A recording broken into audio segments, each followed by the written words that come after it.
Alright guys, the music doesn't want to work today, so you're gonna have some quiet breaks. It's just being shit, to be honest. So enjoy this. I guess I can put StarCraft sounds on. Hang on. Alright, yuppie.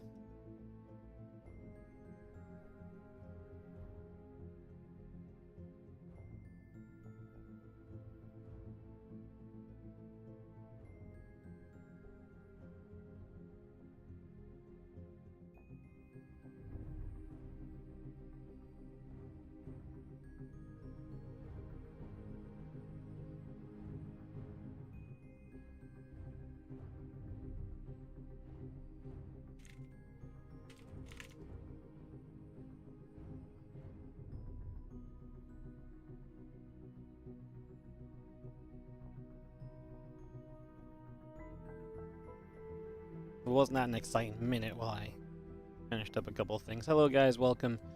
GuMiho Trap gonna start the day off in this awesome group of the WardiTV October event that we've got coming in. Be kicking off into this in just a couple of moments and getting this ready to go. Hope you guys are all feeling good and ready for some games. So we are about ready to start this off as well. Give us a couple of moments and we'll kick it off and away. Beautiful. We're just getting videos done as well, so just taking a moment or two, guys. Will not be too long. Kick this off. Get this going.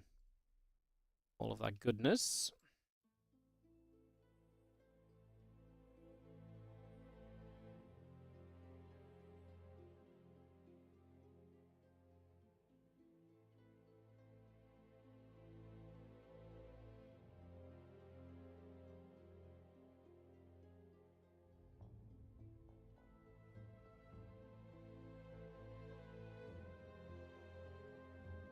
First map going to be Alcini, so we'll get this started up in a sec.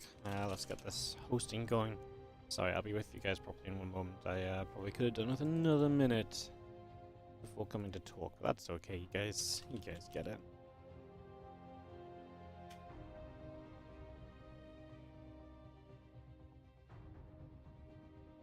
We start on Alcini going into Site Delta and Oceanborn as our maps.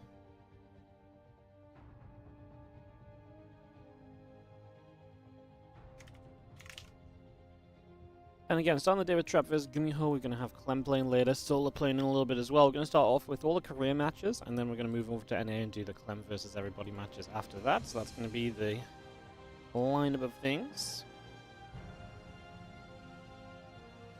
Beautiful stuff.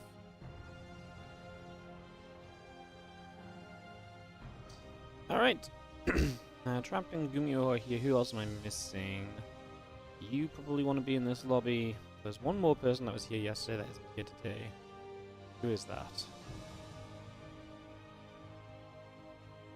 Not sure. I'll give it 1 minute, guys, just for another caster or two to join the lobby, but we'll be kicking off, like I said, with Trap versus GuMiho, getting this PvT on the road, and getting this ready to begin in just a couple of moments. He doesn't join this time. We will just begin and kick this off, and like I say, some PvT to begin the day, begin our coverage of this group D. I'm super excited for this group. This group's been looking awesome all week, and today it's finally time for this event to come around. Trap vs GuMiho. Okay. Let's click the start button because this caster ain't joining. They can join us next game if they are here and they're just AFK. Let's go into some TVP, guys. Trap and GuMiho, best of 3 kicking off right now as we kick off into some more StarCraft. Hope you're all doing it brilliantly today. Happy Wednesday to you midway through the week. And some WardiTV October to see us to the end of the group stages here. After today, we'll have our playoffs drawn, and we'll see what those playoffs are looking like. It's looking pretty good so far in the playoffs. Excited to see who gets drawn into who, as we will dive into the first game here. In the top right-hand corner of the map, a Blue Protoss player to kick everything off today is going to be Trap from Gen G. Taking on in the bottom left-hand corner, the red Terran player. He is GuMiho. As game one of this best of 3 gets underway, gets started, and we look to see what's going to happen and figure out what everyone is doing, up to, all the rest of it. Beautiful, beautiful stuff. So yeah, final. So I actually don't know what I'm streaming tomorrow, guys. That's still kind of up in the air as a question mark, but yeah, it's been a fun week of games so far. Just to let you guys know, I am not here Friday, Saturday, Sunday for sure. So just in case tomorrow works out that I don't end up streaming, I may not be back until Monday.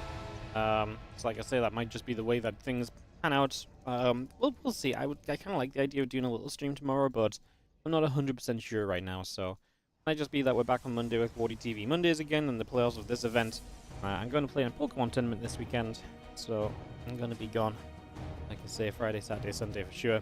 Tomorrow I have something to do in the morning, but then back in the afternoon we don't have anything like scheduled to cast, but maybe we catch up on something, or maybe we stream something non-StarCraft for fun for a little bit. And there's a few different tries. Maybe we stream some non-StarCraft stuff for fun, actually. That'd be kind of fun. Be kind of down for that. SCV gonna nibble at the probe. As the command center gonna drop down onto the low ground.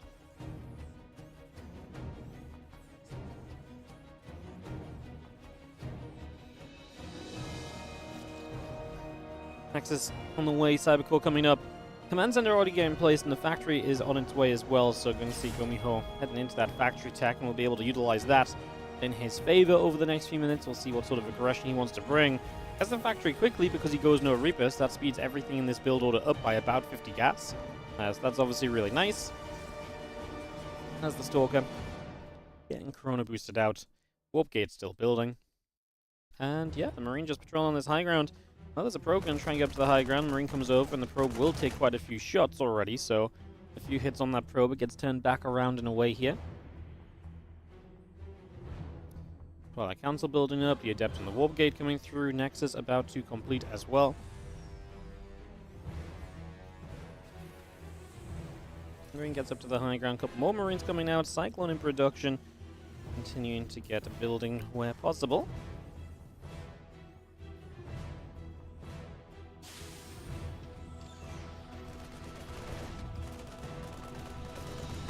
Marine's gonna get there, probe will go down.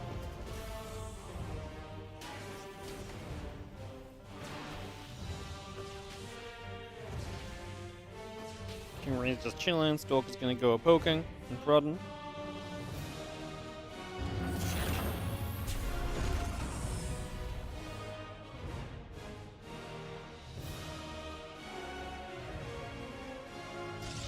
Not going to drop in a gateway at the front. The robot facility coming through. Trap obviously opening this blink. Well, obviously always have the question of how aggressive is a blink protocol going to be.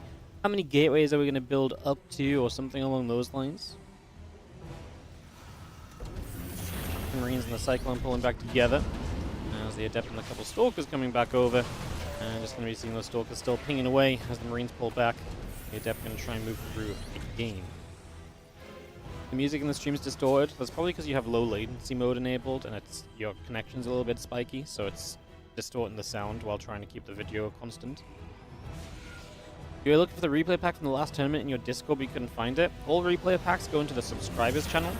So if you're on Discord, link your Twitch to your Discord, and then you can enter the subscriber channel. It'll detect that you're a subscriber, it'll make that channel visible, and you can download it there. We don't upload for each tournament. We upload every 2 to 3 weeks is the goal, especially right now when we're doing a lot. So for example, the next replay pack will come out this time next week when we finish up the WardiTV October event. That will have the next set of replays in for the last 2 to 3 weeks basically. So if you have access to the subscriber channel, that's where it's going to be. But yeah, it is there. You just need to get the subscriber role, which you do by linking your Discord and Twitch in your settings. Nexus goes down on the third base. Observer coming up. Banshee on the way through. What's up, Wani? Over in the, I don't know why I said your name so friendly there. That's just apparently how I was just like, Wani. I guess that's kind of how I would say it. Hello over in the YouTube chat as well. If you're on the YouTube, hello. Welcome to the stream today. Another YouTube stream. 3 in a week. Oh my goodness. Hit that like button on the video. Let's get more people in this YouTube channel. We love it. The music's very loud compared to the voice. Wow, usually you know what it is. Usually people complain that they can't hear the game music. Today it's too loud. Oh my goodness. I'll turn it down a notch.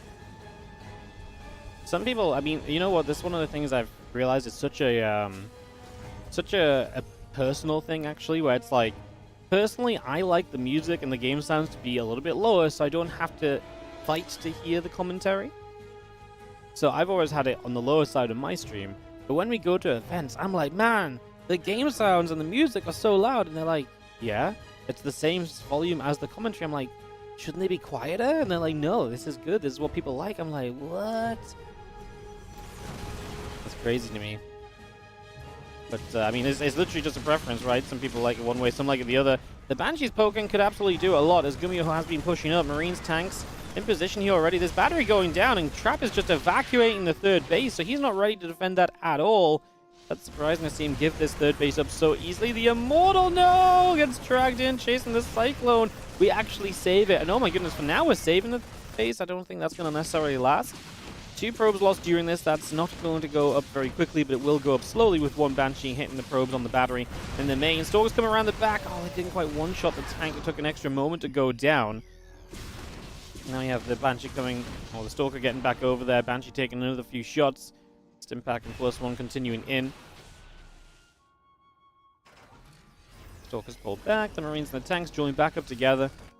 And we are going to see Trap going to go and try and shut off reinforcements out across the map as well. As you do see the couple of siege tanks ready to drop in toward the main base and try and put some pressure on there. The couple of mortals are going to step up too.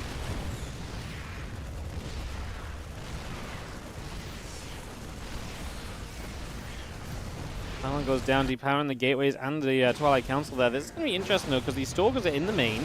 They will be able to shut down reinforcements as they're spawning. To be fair, the units that are spawning, a Marine here, a Marauder there. There's no tech units coming out. But the problem for Trap is going to be that this is kind of just his army.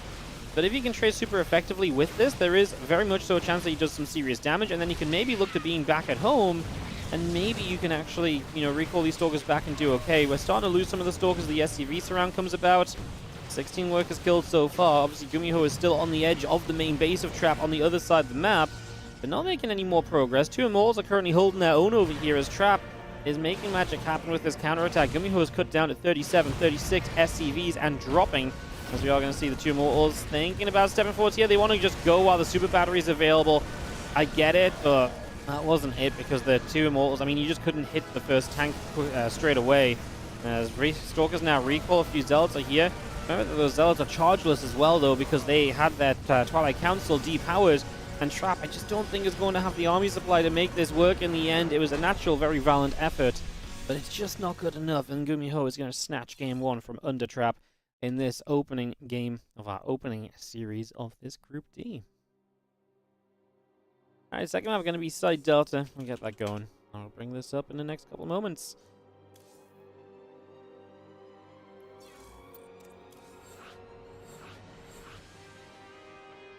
Yeah, I think the music's just different for everyone, guys. And the thing is as well, to be fair, the StarCraft soundtrack also has some tracks that are just naturally louder and more, like, prevalent compared to some of the other music. So sometimes they're like, man, people, the music's freaking loud. And it's like, actually, it's just this one track of the soundtrack is actually very loud compared to the others.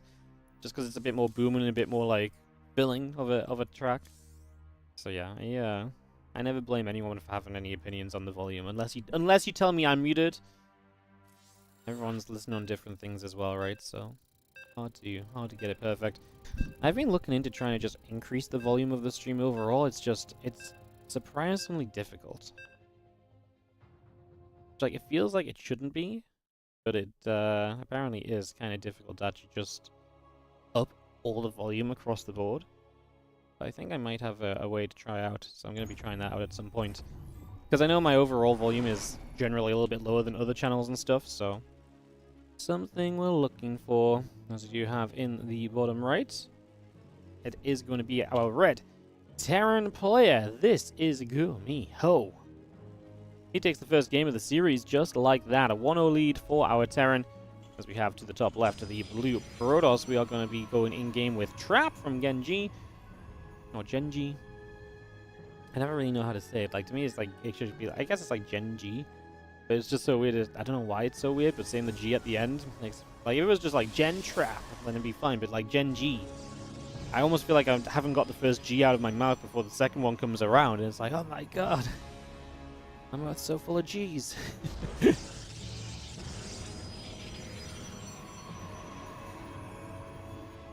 Little Chrono Boost coming about for the moment as our probies can get brought out. Barracks on the way down.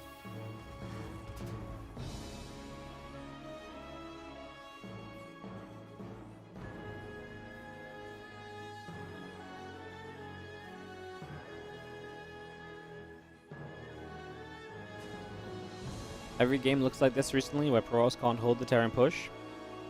Well, maybe if Terrans are doing this push so frequently, maybe Protoss should not play the super greedy third base. Maybe. I mean, I'm not going to try and stand up one side or the other, but I think there's more to it than just this push is extremely powerful from the Terran and Protoss can't hold it.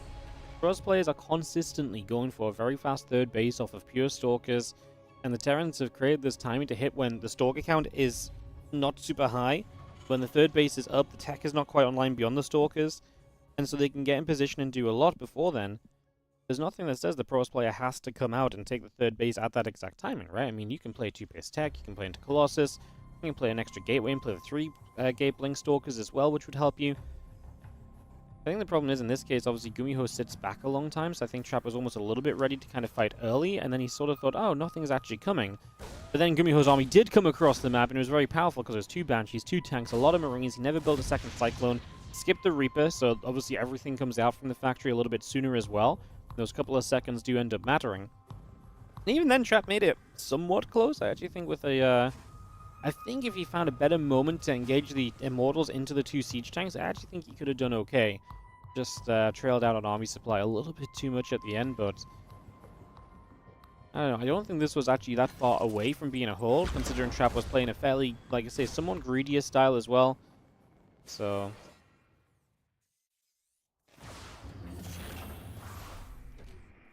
The stats will show the current state of the matchup better than analyzed in each case to its own. Yeah, I mean, obviously stats will generally tell you a trend, but the thing is, right, you can have a trend, but if the trend from Protoss players is to continue, you know, not respecting, like, this push, is the push imbalanced, or do Protoss players actually just need to respect it? You can do something to nerf the push, maybe, but is that correct? Just let the Protoss players keep doing the same thing? That's where it becomes a much more complicated question in general, because then obviously it's like, well, yeah, you could, you know, Protoss players should maybe do this, but do Protoss players just lose when they do something else?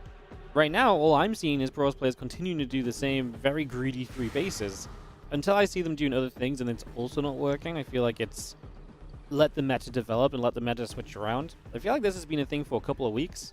2-3 weeks is usually a good kind of short-term meta change cycle, so maybe over the next week or so we'll start seeing things be a little bit different and some changes being made. These Adepts are going to commit. They want to get rid of some of these early units. Hellion goes down. There's a couple of Marauders on the high ground. No concussive shells, but it does reveal exactly how aggressive GuMiho wanted to be here. As we get rid of a Hellion, a couple of SCVs, and now the Adepts are dead. Phoenix says, well, you know what? There's no anti-S. I'm going to fly in and shoot this medevac. And lift up one Hellion as well. Second Phoenix will get rid of that. That's actually really nice. And I think, well, do we really need to be getting rid of the Hellion here? But if these units come across the map, then yes, you absolutely do want to be getting rid of the Hellion. Because you do not want the Hellions to go crazy on your mineral line. You can defend the Marauders eventually. The thing you do not want to have happen is those Hellions to run in, kill a bunch of probes very quickly. That's when things become troubling, as this medevac probably is going to need a little bit more healing on repairing on it. It's not going to have enough right there. The Phoenix miscalculated. They pulled back, and now SCVs are going to go in extra. It's just enough. The Phoenix got the kill. Medevac goes down as GuMiho has no anti-air currently. And the Phoenix opener here is, I think, not what GuMiho wanted to play against. I think he was very much so looking to play against a Protoss opening that was probably full of those Stalkers again and, you know, hitting before the Blink and so comes online. That is going to be enough repairing to save the day there. The Phoenix probably want to actually back away. We're currently dealing with Marauders on the other side. Stalkers, one of them goes down, but all the Marauders get cleaned up. And that is going to be trapped now, backing away from this. He's looking good here in this game too, for sure. He's looking very good as another Phoenix will come about. The Viking on the map trying to hunt around for something as well. I'm not sure if he's just trying to catch a low HP Phoenix, but actually, where's it rallied to? I don't actually see where it's clicked to at all. Huh. Well, this Viking's off on a journey. His Stalkers and Phoenix are going to come into the natural. Such massive firepower. The Phoenix are going to negate a lot of the damage output availability for the Terran player. The Viking will have to land here. Bunker does get up, and a single Marine gets in it, so that's something to help defend with. A couple of SCVs get turned away. The Phoenix are going to lift, and the Viking is going to go down. Another SCV picked off. That's a couple of SCVs killed. The Viking here from GuMiho into the main base. Going to go and have a look to see what's up. This other Phoenix making its way back down to the bottom right. Viking continuing to go after these probes.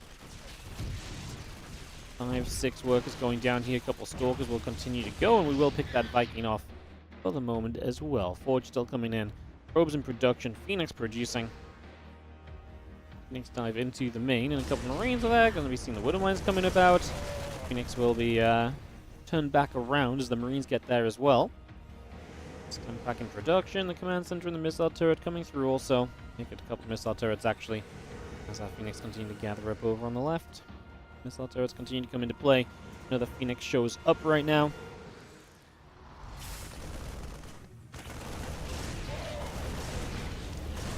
The Marines just going to get grabbed as we'll have turn around, and a couple more Marines going to get jumped on as well. Phoenix get over into that corner. Just going to be seeing this Marine. Actually going to be okay because the Phoenix are pretty low on energy, but that's just a sign that Trap has been using these Phoenix to their absolute full potential. There was a contrasting game. Was it yesterday? Was it Monday? I can't remember which game it was, but there was a game the other day when there was like Phoenix with like max energy. Was it like Hero Max Packs PvP maybe? I can't remember, but there's a game where there's just a ton of Phoenix and they all had like full energy. That's a nice bit of mine shot. One Phoenix dies. Nice last second split from Trap trying to minimize it. And yeah, they just had full energy. It's like, man, these Phoenix could be doing so much more. They have so much more potential than what they're being given at the moment. It's was kind of a funny one to watch because we're just so used to the Phoenix being absolutely, well utilized, using up all of their energy, sometimes even too much. Let's look at that gateway going down from Trap. He's going to set up to be aggressive. 4th base coming in as well. He took a lead in this early game, and with that lead, he is going to start running.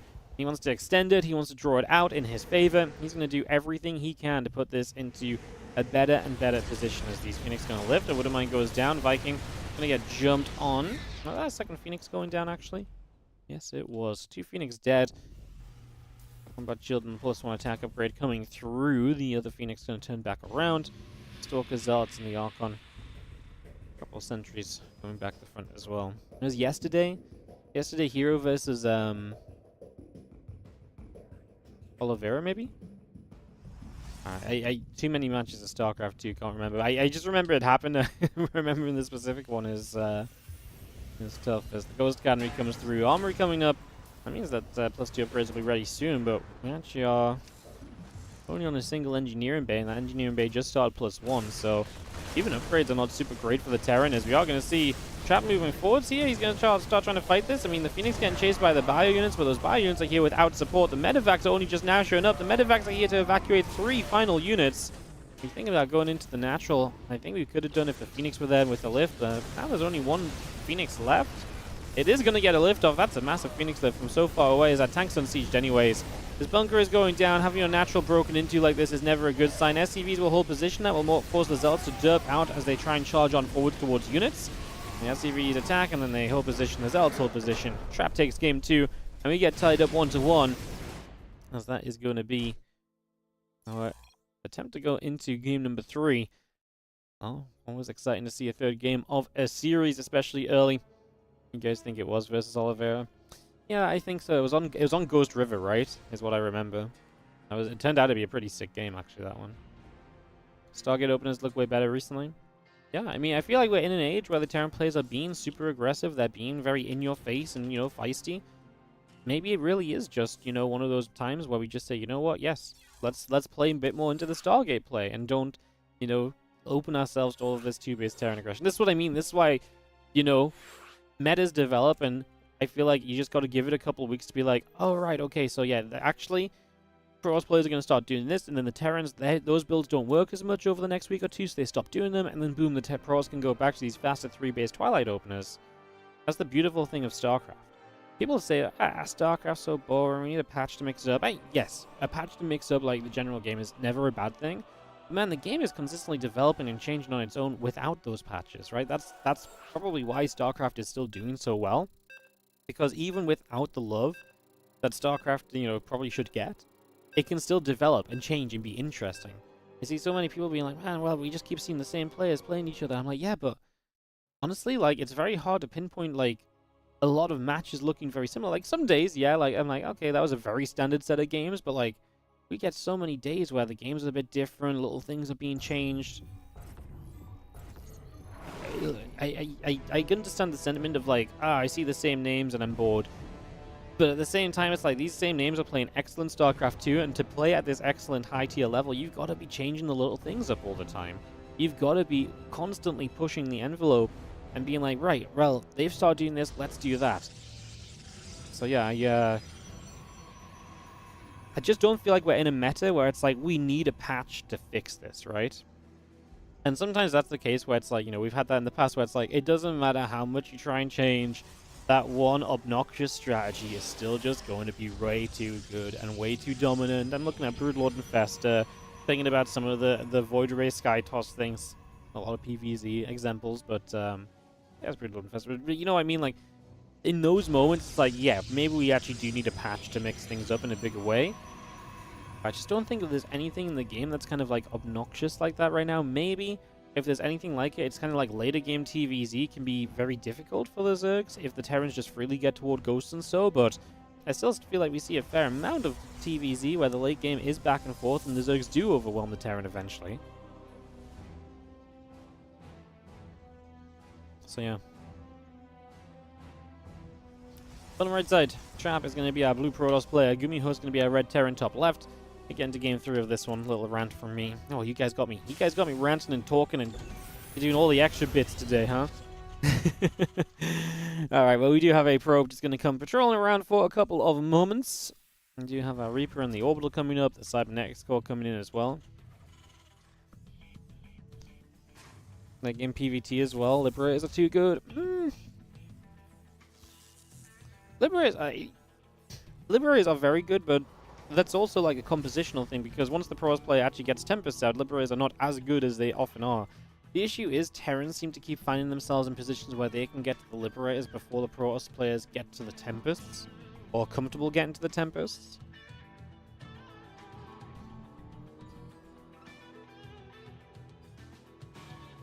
I feel like this patch has been horrible as a Protoss player. Ghosts and Libs are just broken. I honestly though, I mean, I think Ghosts and Libs are extremely powerful. But I feel like, I mean, it depends what level you talk about, right? Like, if I play myself Protoss, I probably agree with you. Libs and Ghosts feel terrible to play against. I feel like this highest level, I actually don't know what the stats are like, actually. I'd actually like to see that. Let's see if we have an Aligulac balance report. Oh, I'm tempting fate today, aren't I?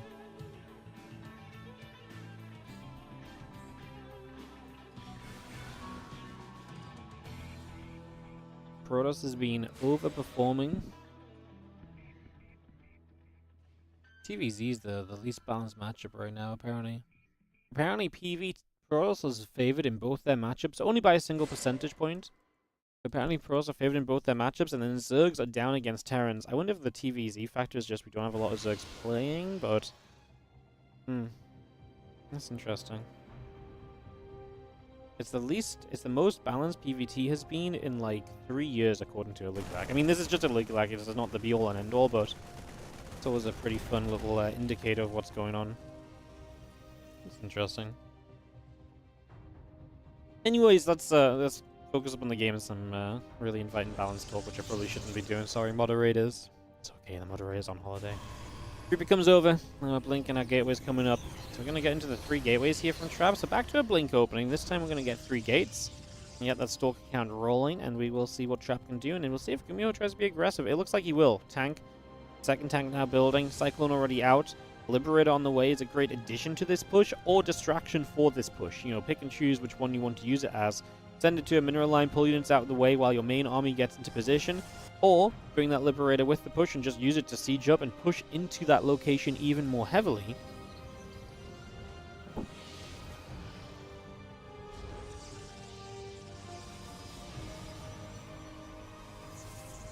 Stalkers will gather. The Blink not far from finishing. The Observer is going to be on its way.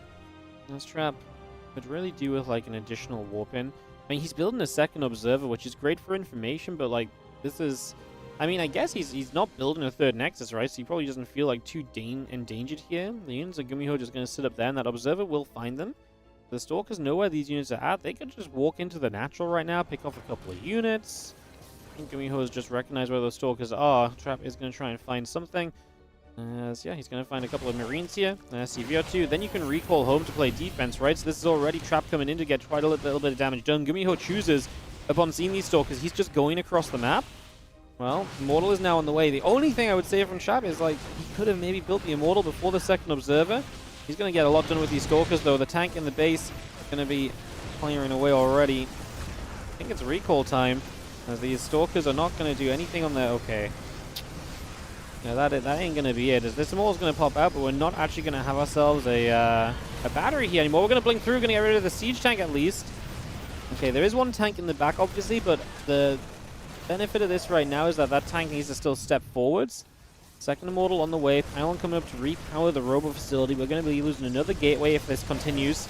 As the Immortal pulls back, the Stalker's going to try and go with the Immortal for the Siege tank. We are going to get a grenade. Bops the tank for a moment.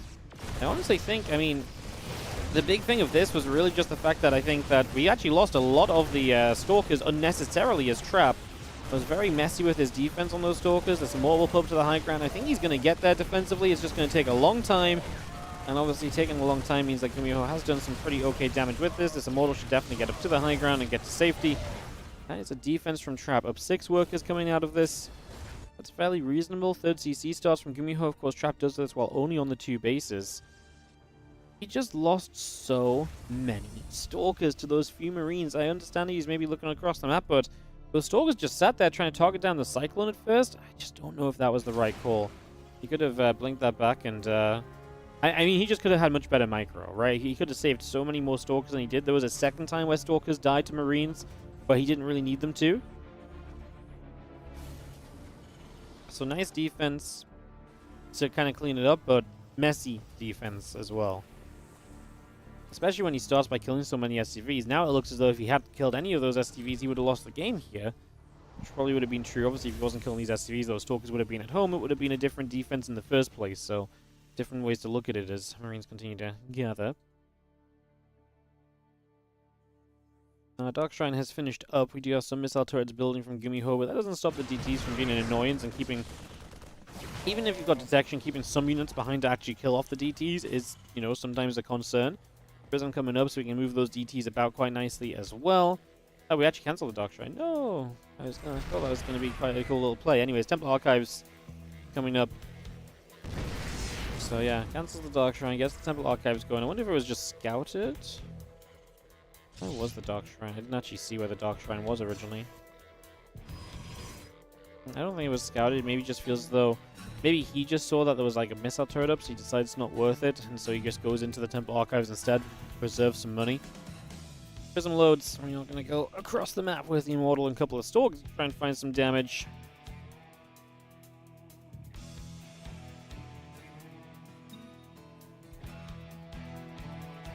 Prism moving up. Again, Storm, Charge, +1 attack.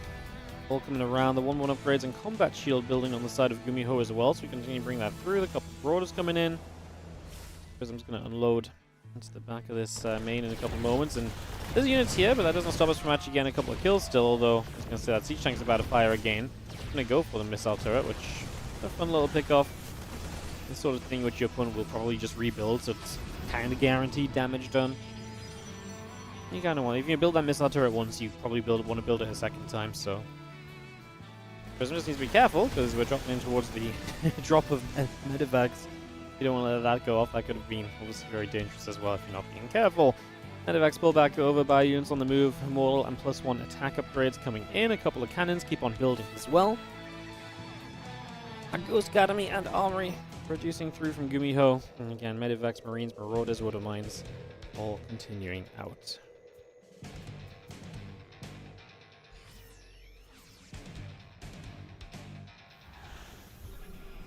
Prism loads up, and we'll take a step forward here, as we have our few Zealots taking a charge up as well. Up that left-hand side, the rest of the bio and the tanks coming over. And how are we going to deal with this? Obviously, we do have Storm available, but finding the right location to drop those High Templars in is not always obvious. We're going to see some Zealots charging through, but the Zealots on the left side have not joined the fight yet. Probably now going to need another warping of Zealots before we can continue with this. We drop a first Storm out towards a couple of mines. Now a little bit towards this Bio Army, going to warp in more Stalkers. Still have the Zealots poised to the west to try and come in and jump on this. As another Storm comes in, we're using these Storms very sparingly, slowly chipping through the Terran HP bars.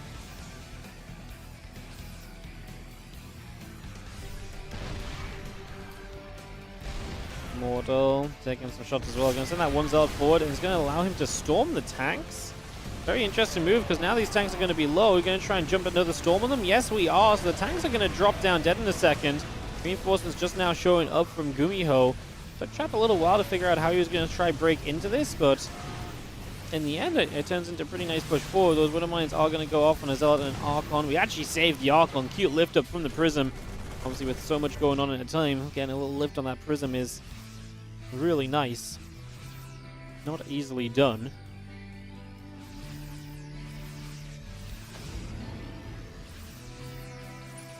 And gotta go back to, I think one of the bigger moves in that attack was actually finding the Storm on the triple siege tank. The Zealots charges in, we storm the tank, softens them up, and that enables him to engage, knowing that those tanks are not going to last the entirety of the engagement. Knowing that you don't have to waste a lot of your time pushing in, attacking those siege tanks is huge. Let's see focus on other things as the Zealot warped in to deal with this mine, gets target fired. This mine is going to go off on a probe. I'm actually going to get a couple, so a couple probes going down. GuMiho finds some damage. Trap is going to save that Widow Mine. That's why it was nice to target the Zealot initially, otherwise that would have gone down by now. Yeah, GuMiho with some cute moves of his own. Both these players playing some pretty fun little moments of this. 2-2 upgrades continuing out on the side of GuMiho. Ghosts, Vikings, Barracks, all continuing in. The missile turret coming up as well. Single Marine. It's going to run out over that far right-hand side. There's a couple storms come in. SCVs get pushed back.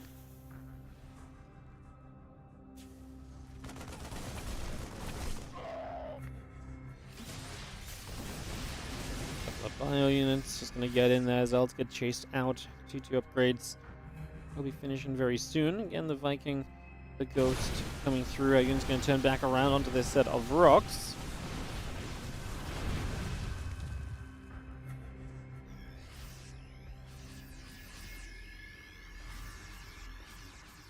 We regather here. Medivacs and the Vikings joining up. Find a Marine. Yeah, a couple Ghosts, +2 armor. Continue to come through for the moment. 2-2 on the way out from Trap as well.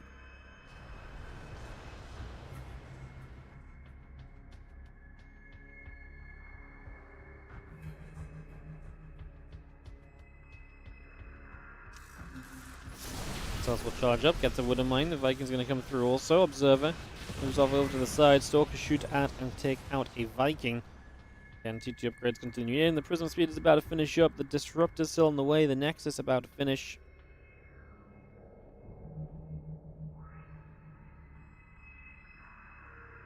Pretty much maxed out. And we do see the tech advancing from Trap. Obviously had Storm, now going Disruptors, but I love that it's extended Thermal Lance. I think Colossus are the real great addition later in this game. Storm and Disruptors have this little bit of an overlap where they can kind of do similar things, right? They're zoning units. I don't hate that we go for a couple of Disruptors, but I do feel like the idea of getting into some Colossus might be the best way to truly improve this army. Have some constant damage output available via those ground units. Could be nice. Trap is pushing over the right-hand side. 4th base established from GuMiho. Trap is up on a 5th, so the base count kind of looking as it probably should do for the most part of a, PVT.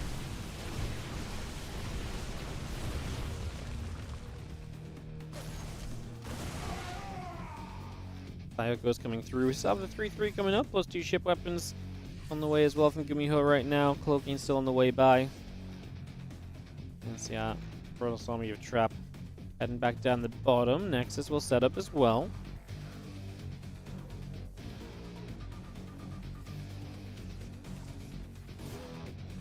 Army splits across the upper left, figuring out the setup we're going to be moving into now. Again, a little Bio Army fighting away there, getting a little grab.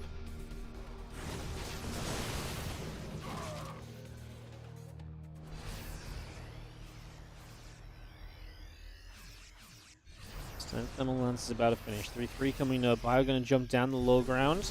Going to go after a Zealot.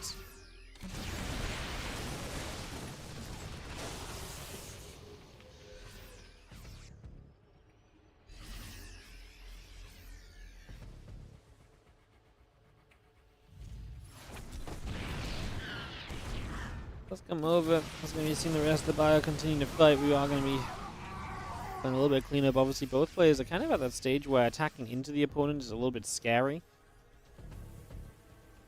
Be a little bit cautious with that. It's a little bit of harassing the main base. So that was just a wooden mine drop that gets cleaned up quickly. So nukes are on the way out, though.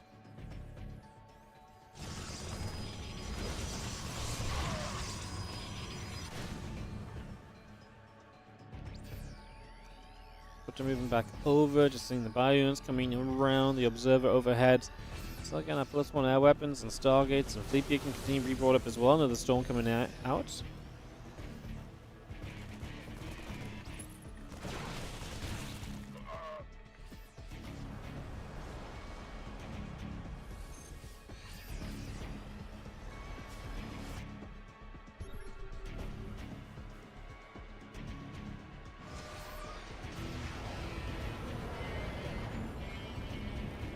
Nuke launches. And this is on trap to figure out where this is, because that's a lot of Stalkers that are just sitting in the nuke. They start to move, they could blink, they could do anything. They did pretty much, I mean, I guess not the worst, because not all of them died, but some Stalkers do go down, so the nuke is fairly successful.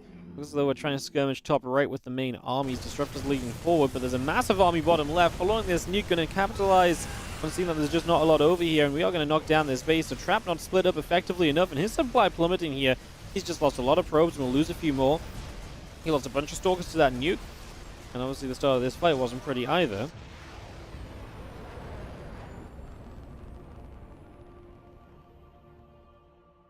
Another nuke launching up into the skies. We're not going to see the nuke here. Just going to get a cannon, 2 cannons and a battery.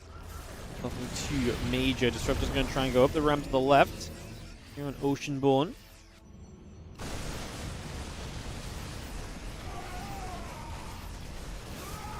So it's going to get jumped on. Another Disruptor shot coming down this ramp. Marauder's going to get hit again.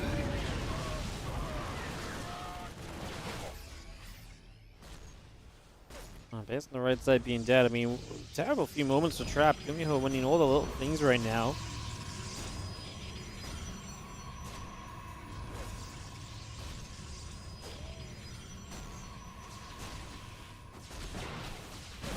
Get rid of this ghost on that right hand side. Just going to be able to grab that.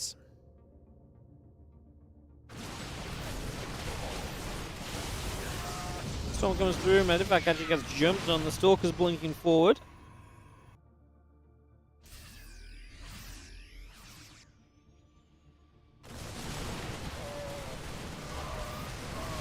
Stalker's going to get jumped on again. Another nuke lines up. Stalker's going to get jumped on. Just going to see the Observer here going to get picked off, man. Trap could really do with like a little bit of a win, as that nuke is going to land dead center on all of the additional structures there. So a lot of work to just knock down static defense. Storm will lead into this army. Second Storm as well. The Ghost's going to take a beating. Tuco's actually going down to the Storms. Now the Stalker's chasing, going to get a few Ghosts as well. There we go. I said Trap needs something of a victory. He's going to start getting it, flanking this army as well.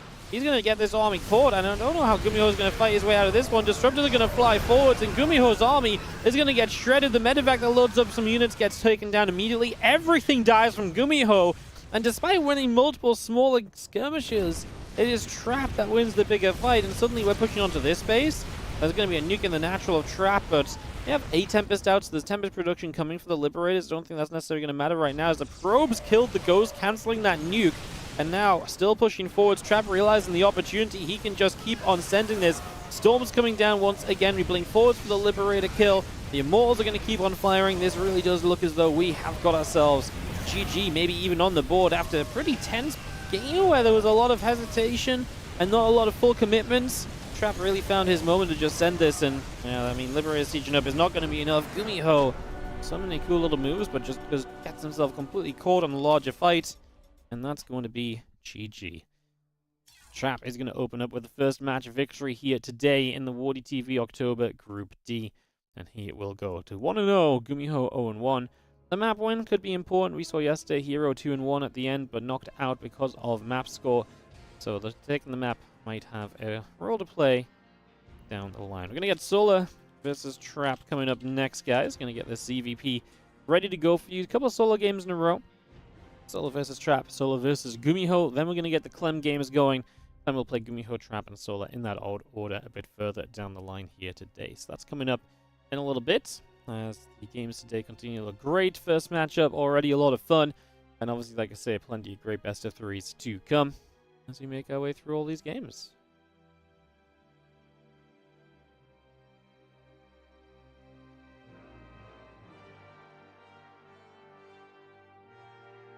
Alright, we're going to jump into this PvZ. Couple of moments. Just wait for our vetoes to come by. It's Golden Aura, Post Youth, and Dynasty vetoed right away. Bracket is stacked. Yes, it is. I'm looking forward to these playoffs as well. Next week, Showtime, Rogue, Max Pack, Spirit, Oliveira, Shin, and 2 players from today. Really hoping we don't just roll the dice and hit like a bunch of mirror matchups in the round of 8. That would be sad, because I feel like these playoffs have so much potential just to be freaking awesome. I feel like the only way they could kind of disappoint is if they end up going into mirror match mode. We'll be drawing those brackets at the end of the day, guys, live on stream. Golden Aura, Post Youth, Dynasty, Crimson Court, Amphion, Oceanborn. All vetoes. We've got Ghost River, we've got Slight Delta, and we will have Alcyone available in this series. Just rig the bracket. No. If we get set up with mirror matchups, we get set up with mirror matchups.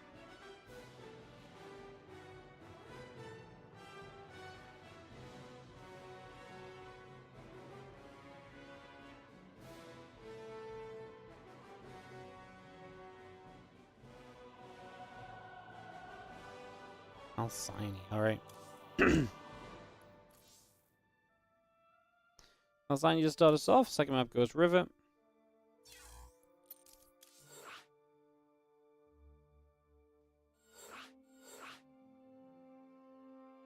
Drop this lobby link down. Keep the games moving. Players are ready to play. I'm going to keep it going. Get this set up in just a moment or two here.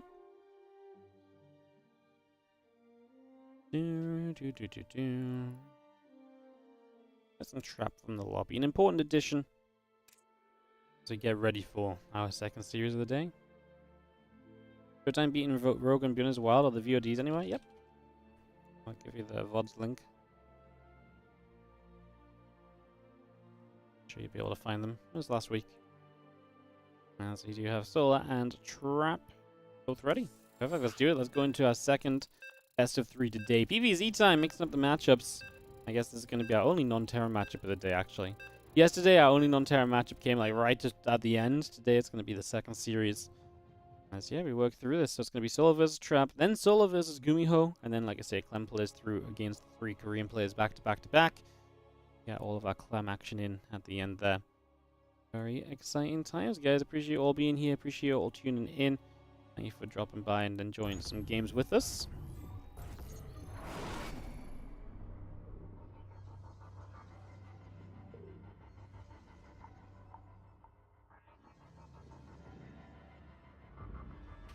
In the bottom left-hand corner, we are going to have ourselves blue. Protoss player from Gen G. This is Trap.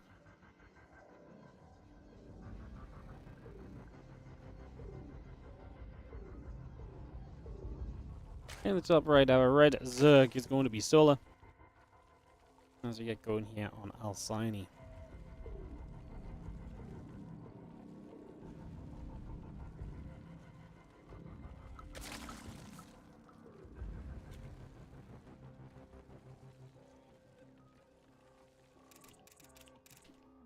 Hatchery goes down onto the gold.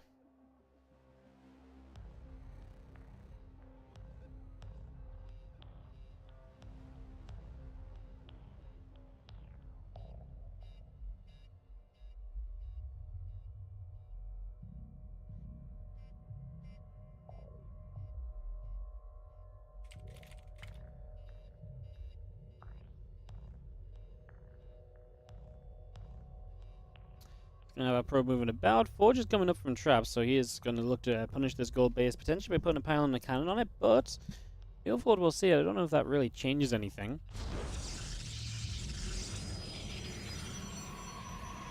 Pylon drops in. We got the cannon here in a couple of moments. Hatch, gas, spawning pool, all underway.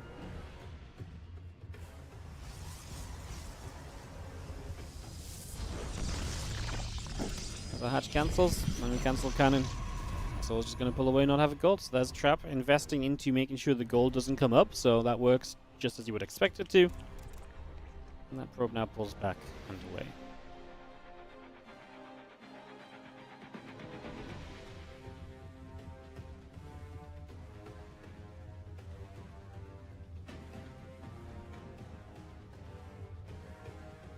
Couple of hatches coming in, Lings and the Queen coming up, Ling speed is building as well, Queen and the Overlord coming about. Again, the Nexus, Stimulator, and Pylon all coming through also. Probe coming up. As we get ourselves this probe going backwards and forwards.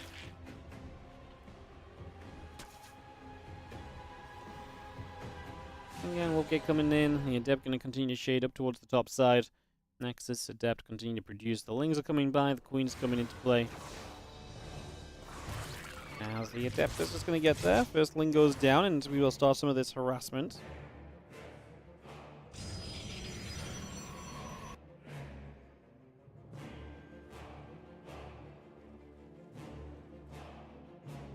King speed's halfway done. A couple of Queens get building. Stargate coming. The two Adepts are going to shade up.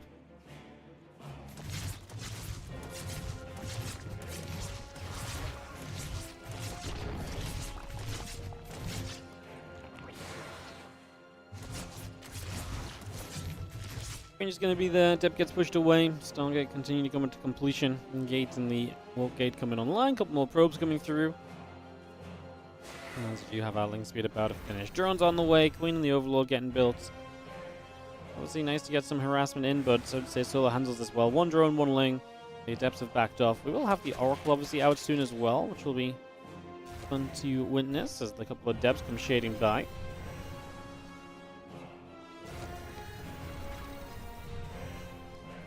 Two Adepts will just step forwards. The Lings have Ling speed, so the Adepts want to be careful. Shading forward and stepping forward is quite the brave move, but the Lings pull back. The Adept shade will never go off there with Ling speed done.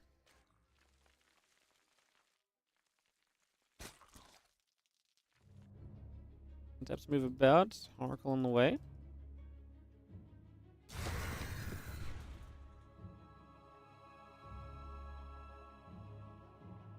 Oracle comes back around. We are going to see another Oracle popping through. The Adept on the way out. Nexus building. Now Oracle gets back into the center. Queen's going to fire. Oracle taking hits. Couple more Queens, drones, and Overlords. In production from Solar there. The Spore Crawler continues as well.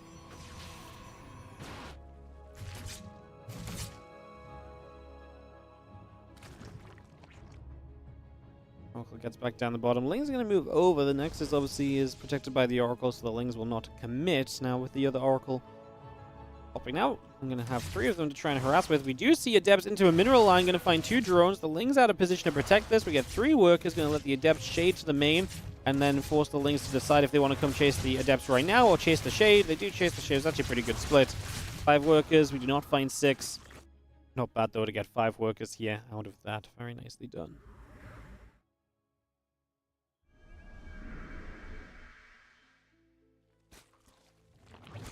Oracle's just going to dive, and obviously you get some more damage. This is where Trap can really solidify perhaps a little bit of an advantage in these early stages. The Oracle's going to find a few more drones. Activating through. A couple of workers get picked up immediately. Nice. Bang, bang, bang. 3 more drones, and that's the scary part of these Oracles. We actually have some of these Adepts coming forwards and just going to drop in some Revelation to clean out the creep. Always nice, great way to shut down that creep spread. Control the map a little bit, make this a little bit less comfortable taking control of the map. And Adept shade back as well, which means we do get to keep those Adepts alive. Oracle's again coming up through the top.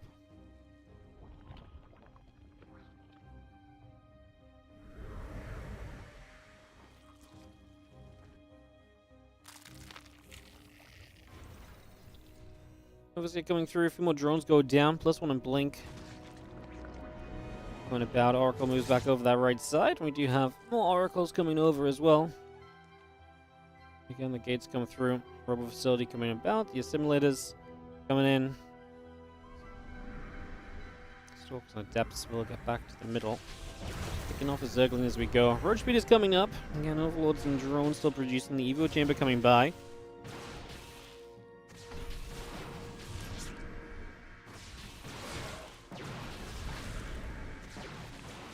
Up 2 creep gamers right away. As you can see, our Stalkers in their depths gonna knock the rocks down.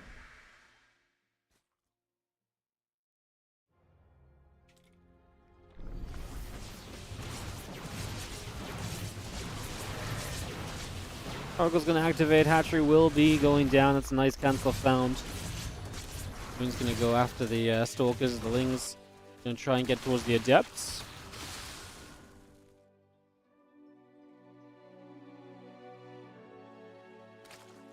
Reckless Den in production, Infestation Pit coming up. Solo just battling towards his later game tech here. The Infestation Pit done already. Tech towards Hive can come very swiftly here. If we're going to just rush towards Lurkers, that might be the plan to go to.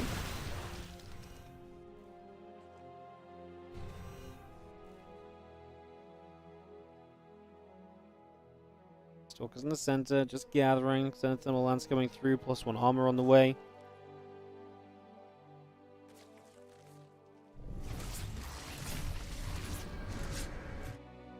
One more Revelation drops. Hive, Lurker Den, Hatchery continue to build up. A few more Hydras still building through. Again, plus some missiles and Cruise Spines coming through.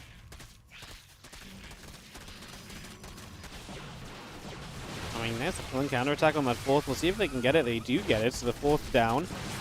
Hoping not there in time. Is Trap getting a little bit caught here? These Stalkers stepping forward, but Lings getting some catches. The Oracles turn around and go deal with these Lings. They're not going to activate to protect the Stalkers in the middle of the map. Now my robot facility continues through. Colossus production continues to build. Again, we are not far from having those Lurkers take to the stage. However, we're still going to be a little while off the Lurker upgrade, which gives you a little bit more preparation time here as Trap. We'll actually find these Lings. Will not stop the rocks going down, but does get all the Lings at least.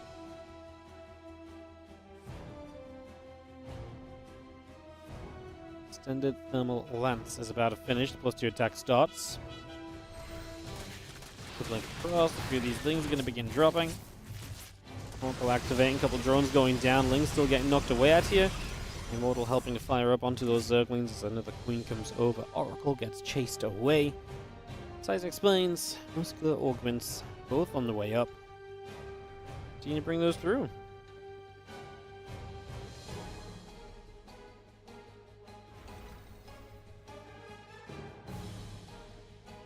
Stalkers and the Immortal getting up toward the top.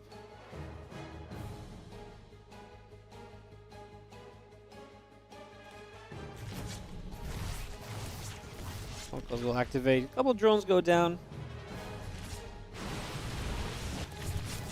Just gonna see one Oracle going down as well. Second Oracle taking a few more shots as well.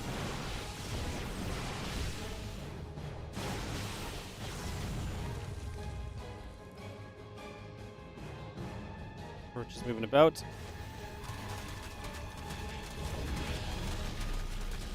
Ling's going to go for the batteries. They'll continue to fire. A couple Lurkers are firing away as well.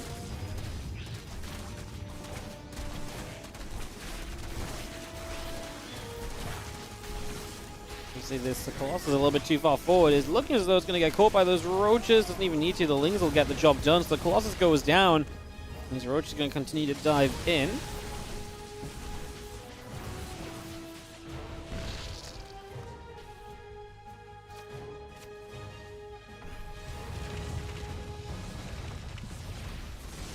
Coming back over, continue to move about.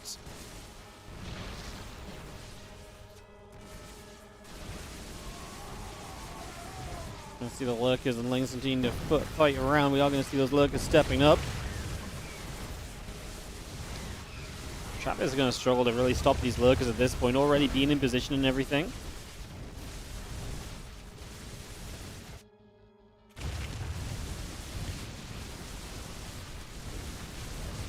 Nexus will be dropping. 22 probes killed. I'm just going to see our Stalkers, Colossus, and Immortal continue to come about. A couple of Hydras getting chased away. A couple of Queens coming through.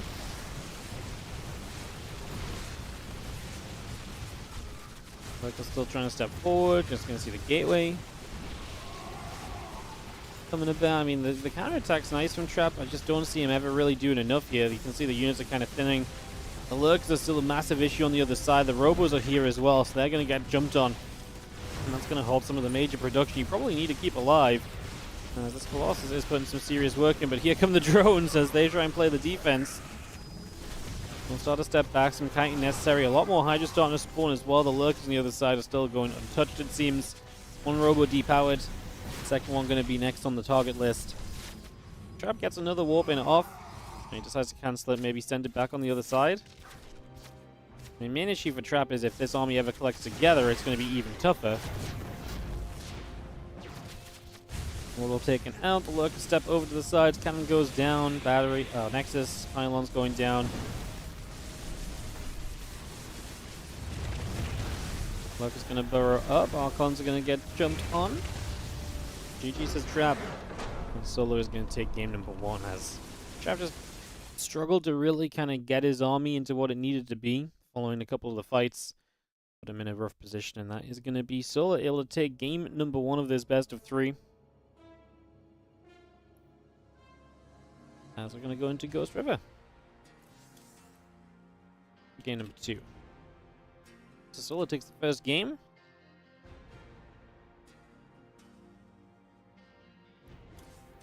Good start for him. We'll get Ghost River hosted up and see how Trap responds. Ghost River, a very different map, obviously, from the very get-go, so let's see.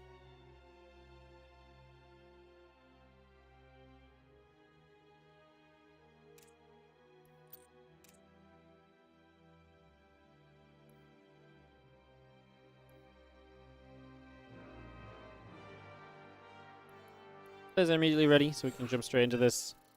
Yeah, that's ready to go. Not sure about the Colossus transition. Maybe he wasn't ready for the speed at which Solo went into Lurkers.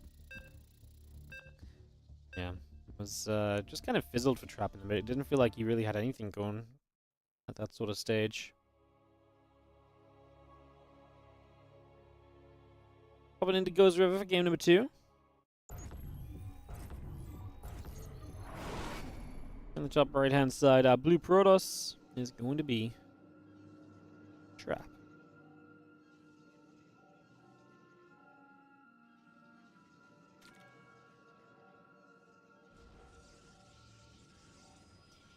Found a map against the blue-red Zerg in the top left corner of the map. It is Solar.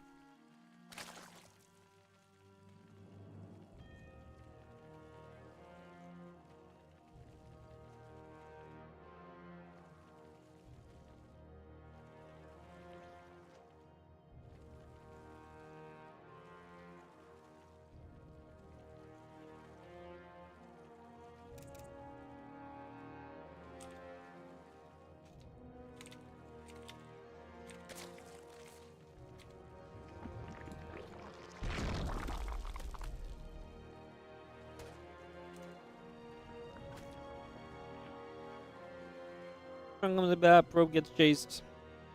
Simulator on the gateway going through, the hatchery coming about.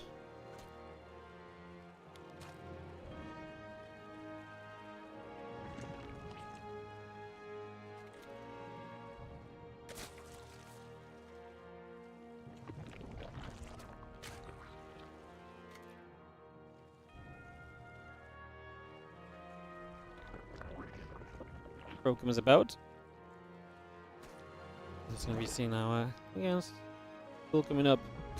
Hatch coming in. Next is the side core coming in as well. Get that all underway.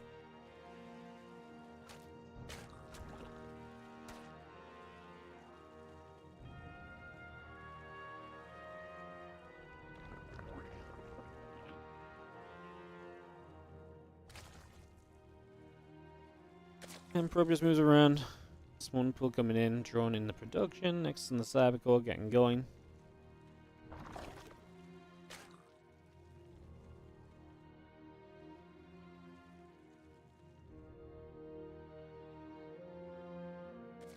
Probe steps back.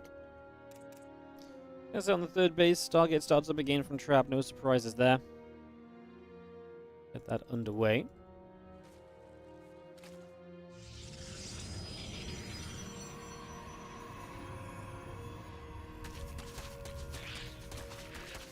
Yep, this is the second series today, guys. Trap has already started off 1-0 after 2-1 in GuMiho. They just joined us. So it's had honestly pretty fun game 3 between those guys. Fun series in general.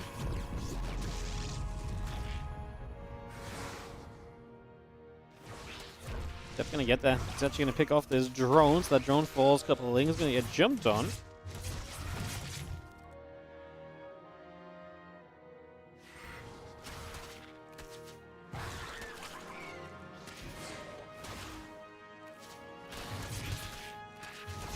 Lings is gonna get that. Queen gonna fire. Depth is gonna go down. Still got ourselves a link speed drones and a couple of lings coming up.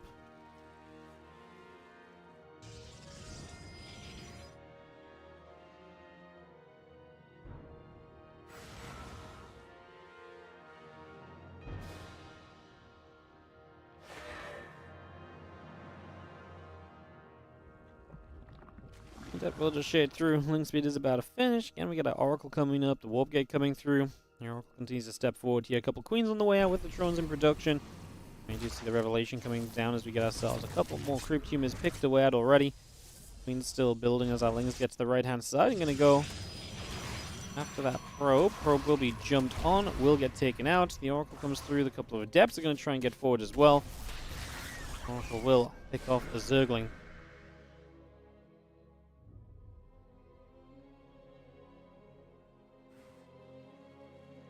Let's get up to the top again. Ourselves a couple of queens on the way. The Oracles and Depths together. We're pretty good early in the last game. Expecting that to be more of the same here.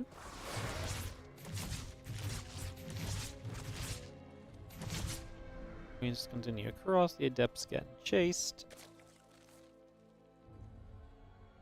Just for a couple of moments. Okay, Queen will hit that Oracle, and the Oracles will activate onto the drones. Gonna find 2 drones, looking for another, but not quite gonna get them.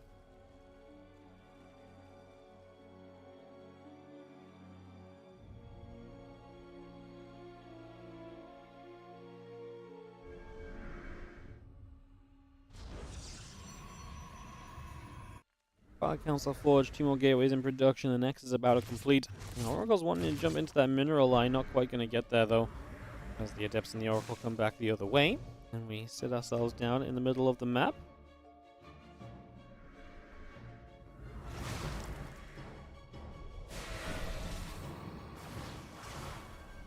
Just going to step forward, just going to go for a couple of creep humans right away there. So just going to get a couple of creeps and then back it up. And again, that's all you want. Just try to slow things down a little bit for the next few moments. And the Adepts trying to fight. The Queen is going to move about. The Oracle's sitting into the top left-hand corner for the moment.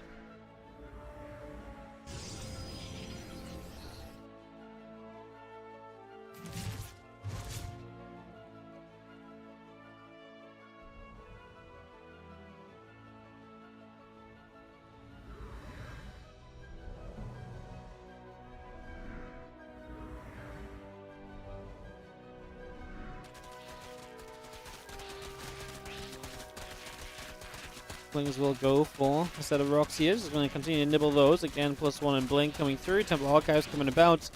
Cannon on the way in. We do have Adepts and Stalkers coming over as the +1 missiles and the Roach Speed start up. We are going to get ourselves an Overlord to begin with here. The Oracle still moving across.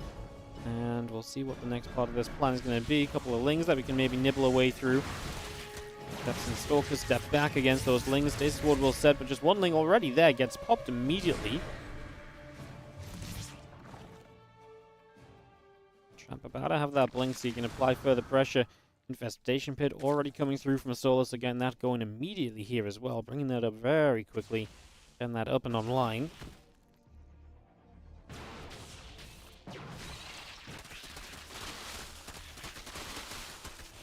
More Lings coming about. Just going to go after the rocks. We do have a couple more Stasis Wards going down. And +1 missiles and Roach be continuing through.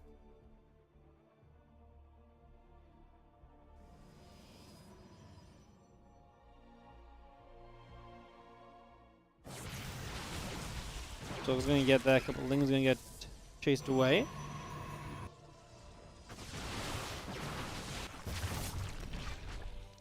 And Oracle's moving around. A few drones dropping. We do have our Lings stepping forwards here. The Roaches as well. Look at that. The infestation fit for the Swarm host this game from Solar. Such an interesting development. The cool thing about Swarm host on Ghost River is you don't need a Nidus. The map is small enough that Swarm hosts can kind of move themselves around. There's a lot of ledges and so on that you can kind of drop Swarm hosts off behind and then choose different directions to attack in with those locusts. So, not a terrible choice. This map actually sees more Swarm hosts play than you probably expect. The danger of this map with Swarm hosts is it's much shorter, so if the Swarm hosts do kind of get caught, or the locusts get cleaned up quickly, the push across the map is quick from trap, and then maybe can benefit from and take advantage from that, so definite possibilities.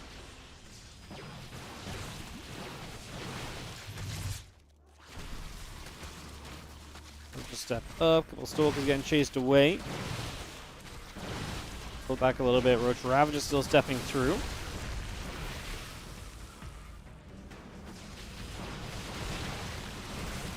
We're going to step back. Locusts in the natural. The problem is these Locusts are going completely uncontested. If they all stepped forward and hit this Nexus, it would die. He actually did not properly target fire there with those Locusts. It's going to cost him. Oh no, he gets it! You're kidding me!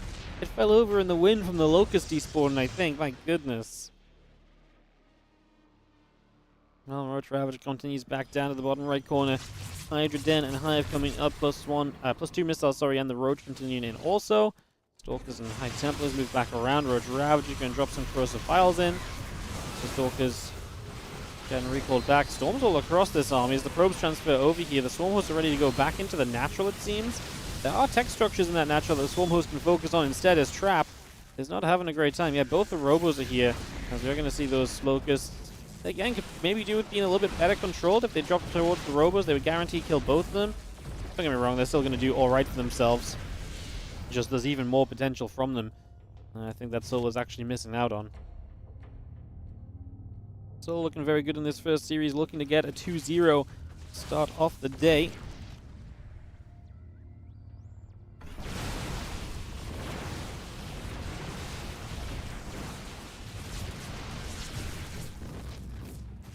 Oracle goes down. He's going to see the rest of the Roaches coming across. Actually going to lose an Archon immediately. Obviously, when it comes to just the Roaches, Trap's army should do kind of fine. It's obviously when the Swarm hosts get involved again, as Sola is determined to fight this. Corrosive File is going to land, hitting that Immortal one time. Not quite going to get rid of it, but we will chase it with the Roaches. And the Locusts come back through.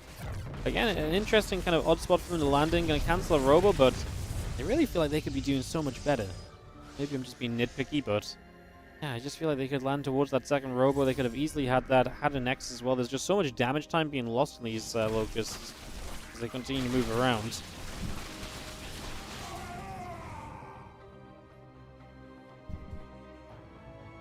Groove facility coming up, probes on the way, Seismic Spines and Groove Spines coming up.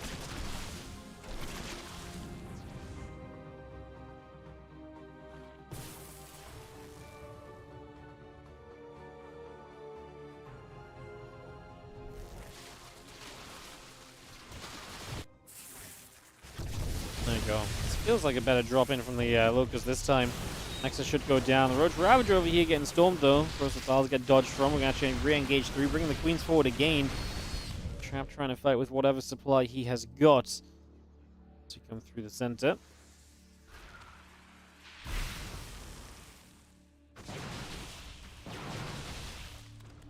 Silvers get forced to blink away. Playing Roach Ravager Hydra. Pressing up here. Swarm's coming back around this right-hand side. Going to drop off these Locusts. Going to come moving through as we drop in. Stalker's in some trouble immediately. Another Storm comes down on the Roaches as well.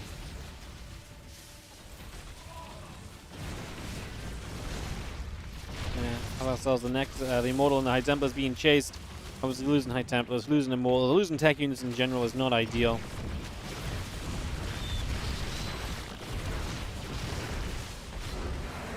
GG's, and Sola is going to take game number 1 of this best of 3. Sorry, game number 2 of this best of 3. His first best of 3 of the day is going to be how Sola takes this down, and he's going to go 2-0 into a 1-0 position with him versus GuMiho coming up next.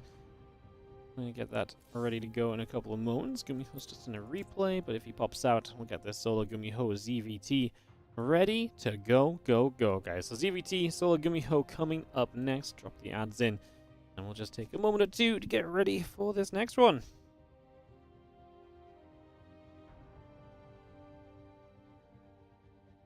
Beautiful.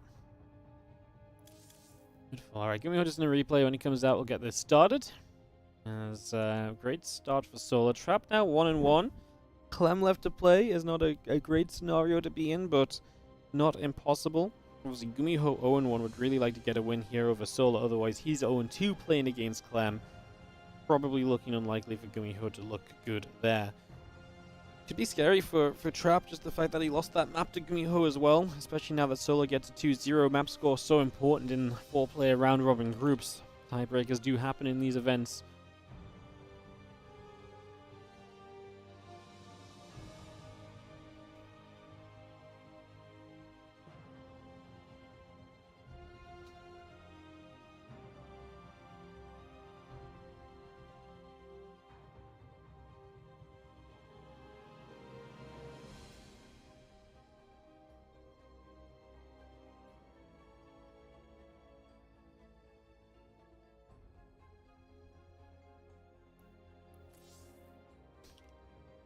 Alright, just waiting for GuMiho.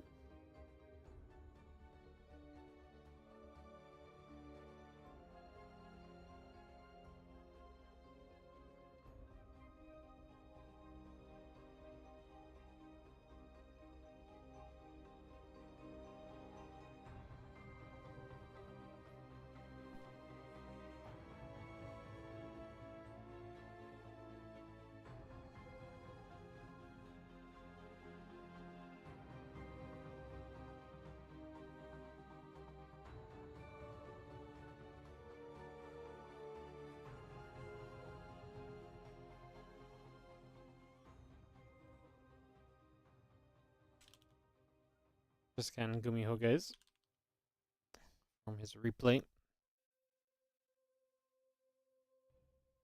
We'll get this TVZ video process started.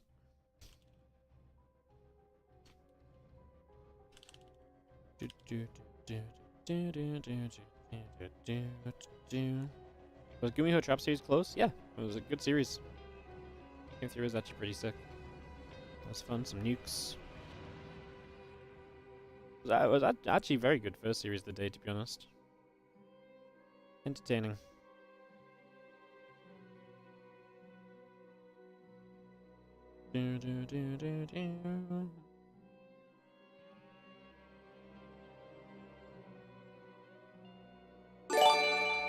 Yo, what's up, Sir Wriggleson? Thank you so much for the 30-month resub.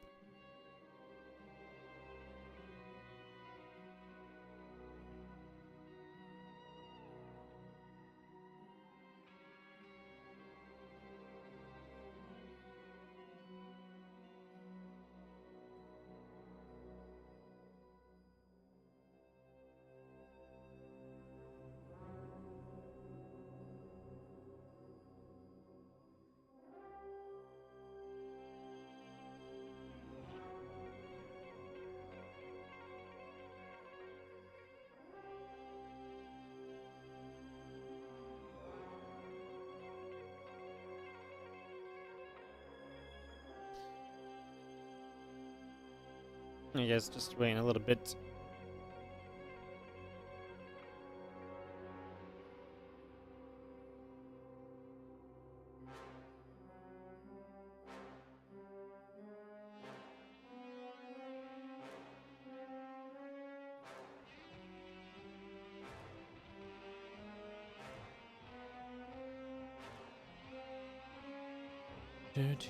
Do.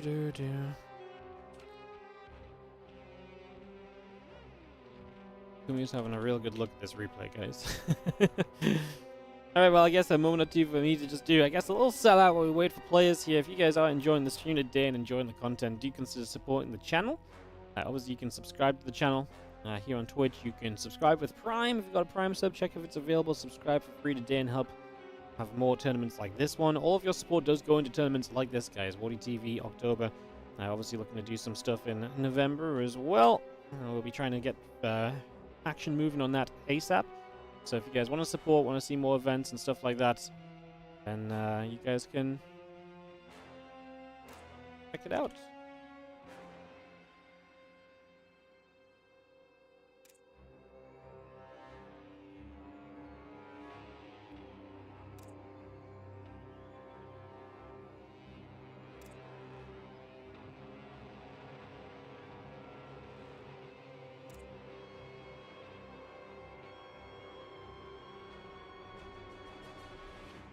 Alright, so we're going to get GuMiho and still, if you're doing. Again, obviously, all the usual ways to support as well, watching the ads, sticking around. If you're on the YouTube's channel, you can become a member and stuff, but also just liking the video. It's as simple as that sometimes. Helps out a bunch. I found a nice spot for the Twitch award. Yeah, I kind of like it there. I think I'm probably going to move some stuff around still. I mean, it's kind of in front of our marine there. It's a little bit busy there, right? I mean, the whole room's a little bit busy. Turns out if you keep buying lots of merch and stuff, that you actually do eventually run out of room. You guys remember when I had like 2 shelves in the background in my old apartment? It was like, now we have like all of this, plus beyond what you can see, plus over there, plus behind me that you can't. Yeah, it's a thing. Yo, Osbrodos, thank you so much for the 200 bits. What do you oh my god, I can't talk. Continuing to be an absolute legend, satisfying as you need. Thank you so much for the kind words and the 200 bits. Appreciate it. Going to go aside Delta for map number 1 as we kick this off. Pushing Born second, Alcyone third as we get this underway.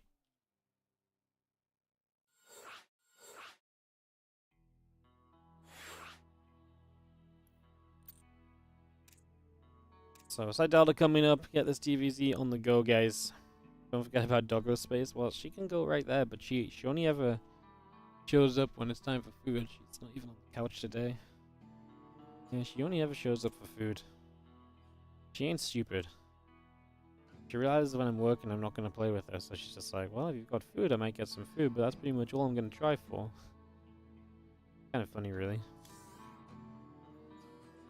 Where's Sola? Sola was trying to rush us into this game, and he's not joining the lobby. Alright, yeah, Series 3 here today, guys, coming up in a moment. Let's go, and ready, says Sola, waiting for GuMiho. Let's say go. Let's do it. Kick this off and get into some games. Kick starting game number 1 of this third best of 3. This is the last of the Korea versus Korea matches. After this, we just go Clem versus Gumi, Clem versus Sola, Clem versus Trap. Is it in that order? No, I think it's Clem, Gumi, Clem, Trap, Clem, Sola, like that. So that's how things go after this. As we ready up into Site Delta.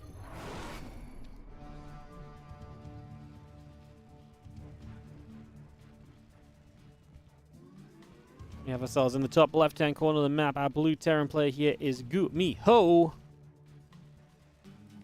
Taking on the red Zerg in the bottom right-hand corner. This is Sola.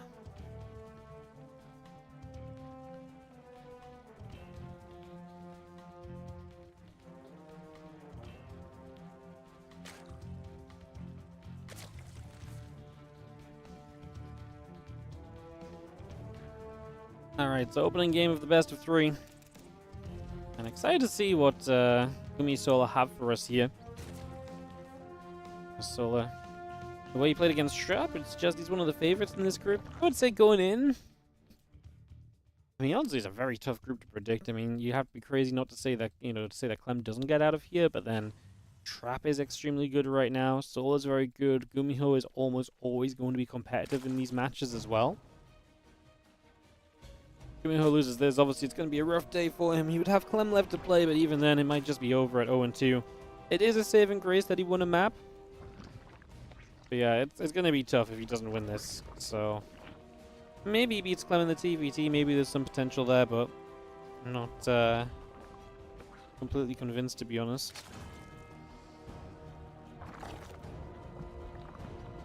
Let's just have our hatch gas and pool all coming in then. And drone on the way up, Reaper in production. We'll get that all started again. Command center and the Reaper on the way out for the moment, so bring that into play and seeing where we can go.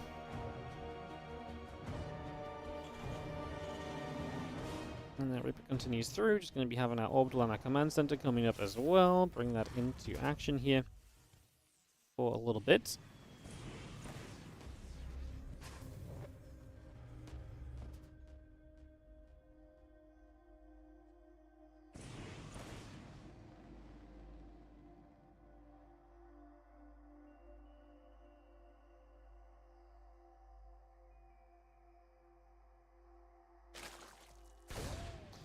I see the Reaper going to start nibbling up at that drone, so some damage being dealt. A few shots coming in early, and obviously we'll see if this Reaper can get any serious damage done here for a couple of moments. Just trying to find a few shots, trying to get some damage done. Handling speed coming, a couple queens building, and we get settled down for a couple of moments. Reaper is just going to be hanging out on the high ground for a moment or two as well. It's just going to set up over there, and the queen going to get there to keep that Reaper pushed back as well.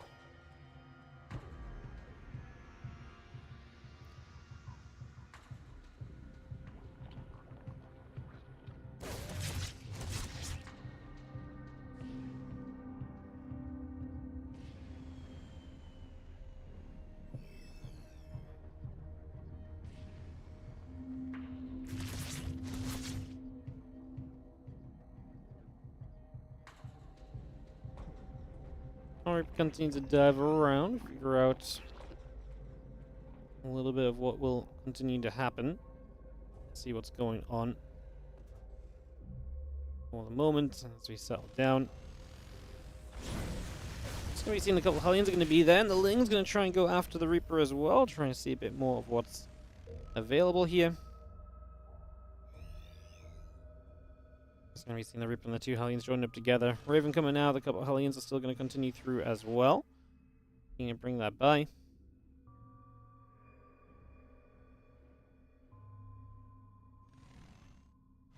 And yeah, two Hellions and the Reaper still going to continue to chill and move about just at the front. Queen's gathering up. Everything else getting settled in. The Raven and Hellions continue to produce as well, so continue to bring that into play for the moment as two Hellions and the Reaper set up and go, go, go. Just going to be seeing some shots coming through. Can we get some drones here? Nice Spore Crawler build. Fusion Core building from GuMiho, so he's going to go into something very different right from the start here, heading into that freaking Fusion Core. I think it's a very GuMiho kind of thing to do. It's maybe not the immediate kind of expectation of what was going to happen here as we do see that coming online. It's just not common anymore, right, to go into the battlecruiser sort of opening, so yeah, something a little different. Sling gonna fight. Queens are gonna be there to push the Hellions back. The Hellions will get chased away from that for now. So a little bit of a pushback on that one. Just gonna have our Hellion Raven going back down the right-hand side, trying to see what we can get up to and make happen as we try and yeah, Hellion Raven combo just run in and deal some damage. Potential to auto turret here to try and help soften things up and to tank a little bit for those Hellions. So definitely going to be a little bit of potential in that regard. Power phase upgrade coming through. The Fusion Core still getting that BC on the way. And the Hellions and the Reaper turn back around on the left-hand side.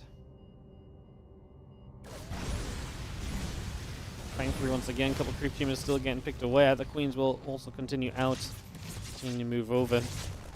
Again, lab building up, the Lings on the way, Armory still producing as well. Just going to be having our Hellions continue to fight through a few more of those Zerglings right now. And the Queens are going to continue to come across and chase down this group of Hellions and so as well. Doing everything we can there. Again, BC building up, a couple of Hellions building out, Lings continue to come by.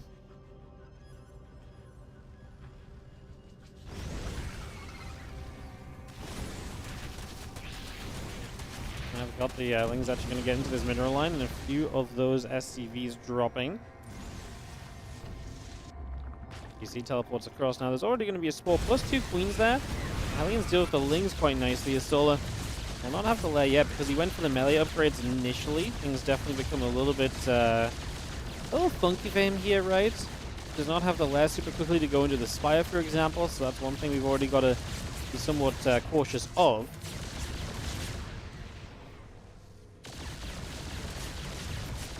PC gets turned the other way, going to get an Overlord as it escapes out over in that direction. So it's going to move back over there.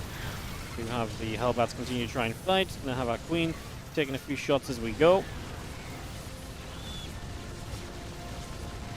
And the The BC is low, but it's not quite being cleaned up, and GuMiho definitely taking control of this first game already, so definitely looking good in that regard. The BC going to come through, the Overlord goes down, drones keep on dropping, and I do think we're going to have ourselves a little victory here on the side of GuMiho, because this is a hell of an advantage he's just set up.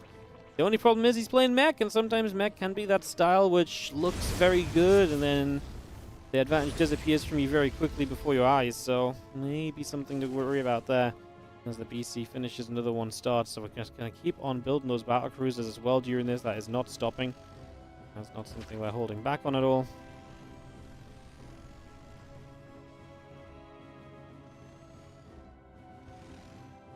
Aliens will gather up, +1 missiles, and the roach speed coming through also. Again, the Yamato weapon refit coming online, so another upgrade that we can put to use as the Hellions dive forward.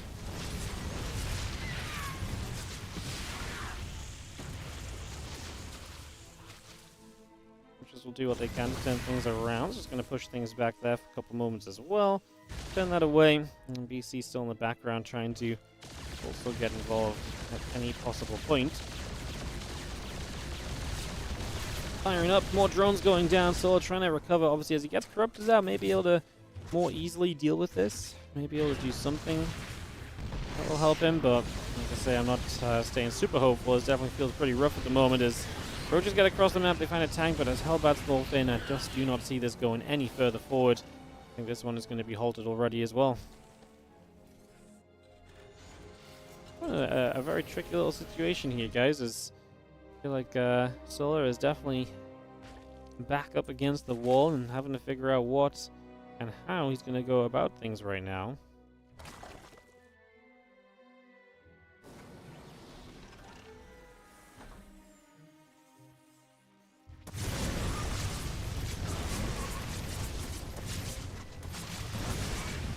I was just going to say, Hellions still moving about, a couple drones going down. This has happened multiple times at this point. The run-bys are becoming a major issue. Solo is just struggling to get any sort of control in this game.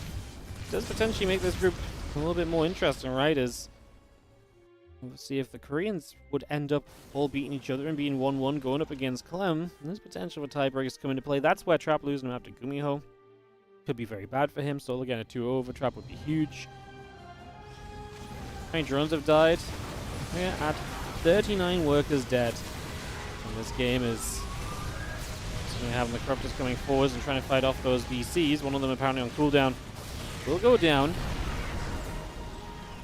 Like, this is going to be the funny part of this game, where it's like the Zerg almost makes this look somewhat competitive for a while, despite the fact that this is surely not meant to be very competitive. Oh, losing that corruptor is actually the difference between being able to DPS down this base and not. The health bar on that planetary is staying perfectly still. Oh, that one corruptor going down is going to be huge.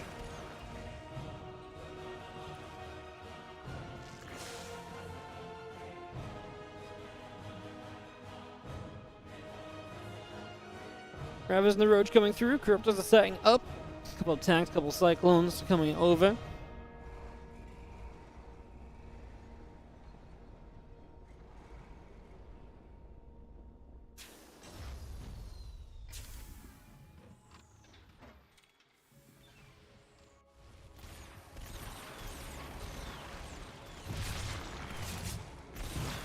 Cyclones is going to get across. Lingroad Ravage is going to get that. A couple of Cyclones get chased away. Cyclones locking in. Just going to be seeing a Hellbats coming through. +2 melee, +2 missiles coming up for the moment here. Just going to be seeing our Lings, Veins, Ravages coming about. Our BC's going to drop down a Yamato. Going to be taking down a Queen. Spellcrawler gets picked away at. More of those drones continue to go down. Corruptors continue across.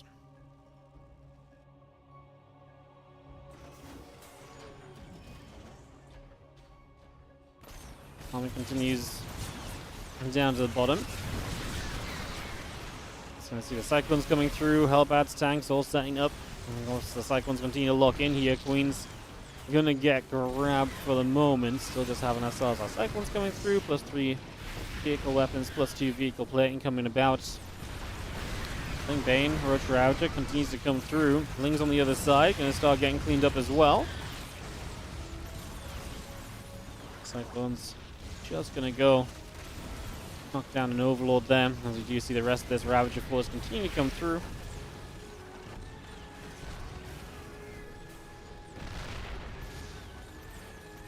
Cyclone's locking on. Overlords will be taking some damage. +3 vehicle weapons, +2 vehicle playing.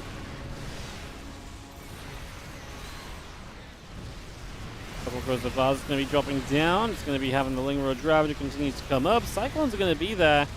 It's going to be having ourselves the extra Cyclones continue to come about. Solar made a pretty good effort at trying to clean this up, but he is going to be losing out in the long run. And there's a couple PCs teleport out down to the bottom. Tanks and Cyclones and Hellions continue to come through. +3 vehicle weapons, +2 vehicle playing continue to come up.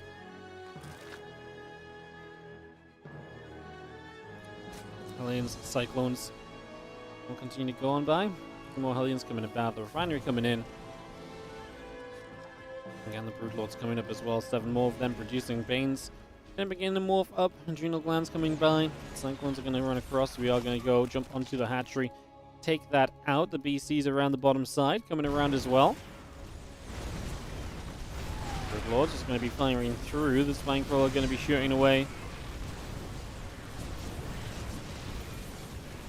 Brutes will continue to shoot as we do have the Hellbats, and Cyclones continue to move about. Ling's going to try and get around the back, but I mean, the Broodlords are nice. I mean, they are going to provide a defense here. Solar continues to hang on in there for a little bit longer. The Thor count coming online is going to be a big part of obviously being able to battle against those Broodlords eventually, as you have the, once again, showing up. Oh, that's a dead battlecruiser. Yeah, I was going to say, Yamatoing for too long. Spore gets the kill. And this BC, it does have a teleport, so it's just going to stick around as long as it can, gets the Spore, and will teleport out to safety. Bird's going to step up. Ling Roach Ravager coming by. The additional Balloons are coming up. 7 more of those coming in. Our Broodlings continue to drop as our BC continues to chase. So we push on forward. Thor's on the way out. Medivacs, Hellions, and +3 vehicle wet plating coming through. A couple more corrosive files coming down. The Banes are going to roll in towards the rest of this army. I mean, the Broodlords being in an offensive position right now is great. If we can keep the Thors away from the Broods, and the Broods can deal damage throughout this, then Solar has a chance of actually making this game potentially his. If Solo wins this game, this is going to be another of those games I put in my little book of why mech sucks, because if you play bio off of this much damage dealt in the early game, you win the game 99% of the time. And if you play mech off that damage that you've done in this game, you win the game like 5% of the time, apparently. It happens so often. I mean, in this case, you could argue that this is kind of down to GuMiho not really having an answer for the Broodlords in time, which he does have now. He's not lost this game yet. But obviously, the fact that it's such a challenge is concerning. This is exactly what you want as Solar. Ling Roach Ravager going to fight the Thors, while the Broodlords are going to be left alone to their own devices on the top of the map. I mean, that's exactly what you're looking for. This BC's on cooldown, I believe. So it's going to go down as well. It actually did have teleport, but he teleported it too late. And now we've got a Planetary Fortress under fire in the top right. Broodlord's going to get to work.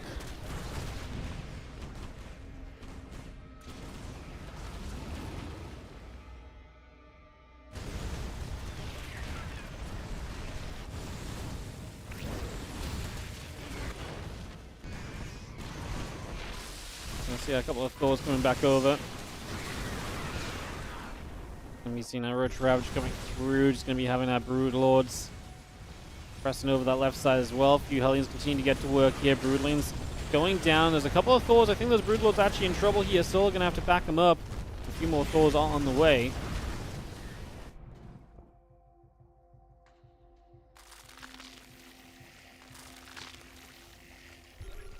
Roach Ravager still joining together right now. We have ourselves more Thors on the production tab. +2 ship weapons is coming up. A few more Hellions coming in. Siege tank as well.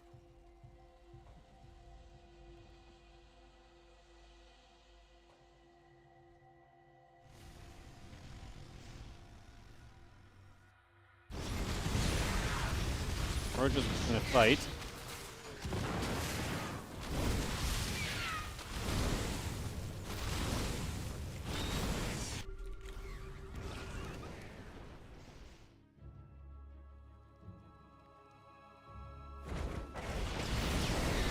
Ravager Bane is going to move up. A couple of those Banes is going to go through towards those Hellbats again. You're going to see Thors coming in from the right and top left side. This is the army which I feel like you're going to struggle with the most here is Solar. But then he's building a lot of Lings. I'm like, well, why she kills Lings right now? I guess Thors probably do kill Lings in good enough numbers.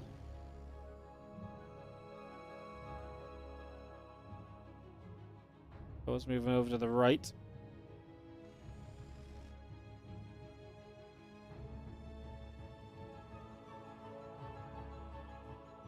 Ravager moves across. Thors continue over. And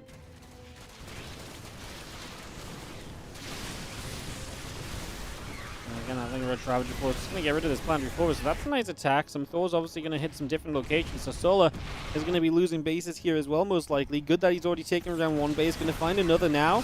The space in trouble immediately. Planetary will have pretty much zero chance of survival as those corrosive battles land. The Banes go towards the Cyclones. This base down here in trouble. Lings may want to try and get over there. That is a dropping set of double Thors. Solar's running out of money, so rebuilding is going to be tough. Cyclones fighting, the Broods pull back in. It's going to see our +2 carapace on the Evo Chamber coming about as well. Broods still firing up. A couple of Queens are going to transfuse those Brood Lords back up to good HP. Get those brought back up to health.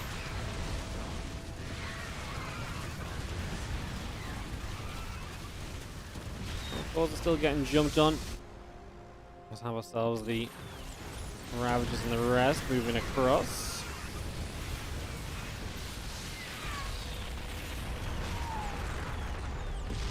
Cyclone's getting chased over the side. Supplies are getting close, and that is with reproduction and money already being spent here on the side of GuMiho.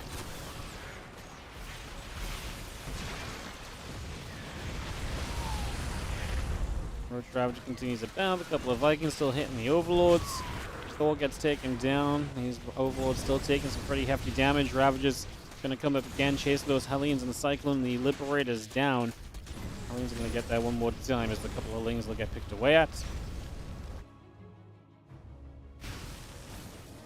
11 Hellions plus 3 ship weapons all coming through. The Infestation Pit is coming about as well. 16 Lings are on the way.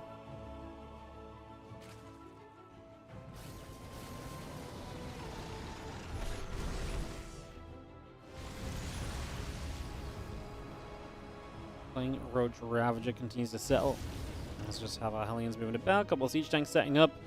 More BCs are back on track. I mean, I like that because BCs are something which at this point in the game probably are not going to be answered well from Solar. To be fair, I don't think Solar is doing much bouncing back in supply anyways.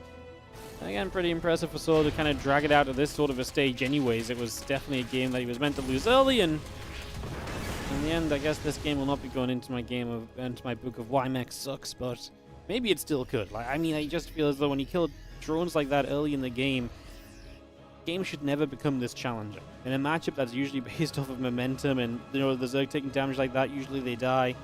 But this was just crazy. 9 Infestors in production. We do have a Neural Parasite. I think it's going to take a little bit of a miracle for the Neural Parasites to change the game, but Solar will try it. Obviously, he lost bases in that previous fight, which is going to be a little bit painful for him. The Hellions come across, going to grab the Zergling. A couple of Hellbats come back over too.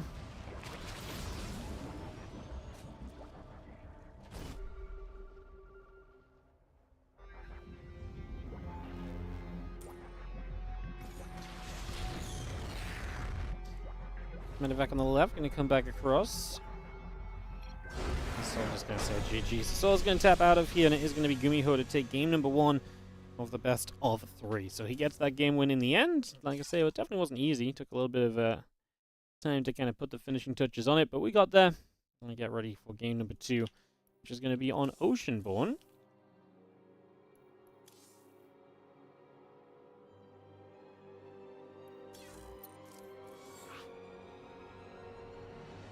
Put this on the way. Set this up.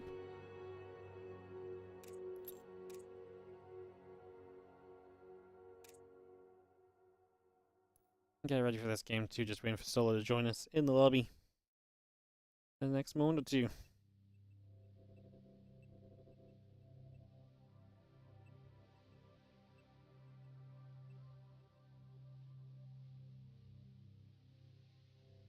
Ready, ready. Let's go into game number 2. What's up, GGL in the chat? Hello, good to catch up with you. Thanks for tuning in, guys. Viewership is doing amazingly on the YouTube. We're at 300 viewers, which is incredible.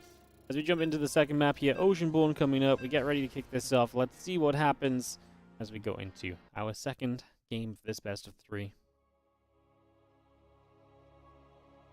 Go to Oceanborn, guys. Let's get it on the roof.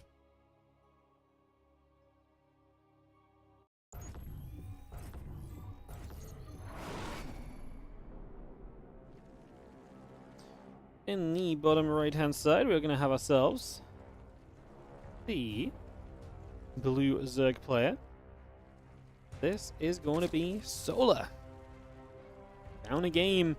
Having to figure it out and getting back into this. I mean, this was really just damage taken early, right? That's what it came down to. Damage was done early in the game, and we struggled to kind of get back on track against it.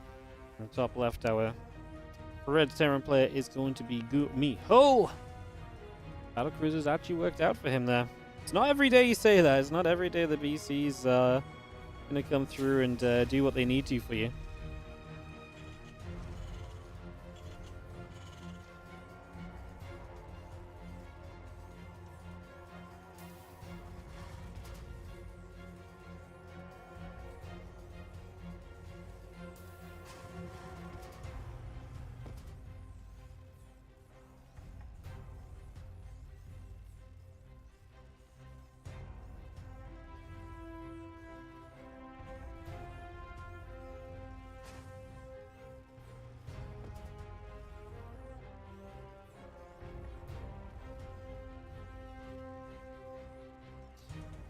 Well, we'll see if can make this happen or not, as GuMiho sits up 1-0. Can Solo bring it back, or how is this going to go down?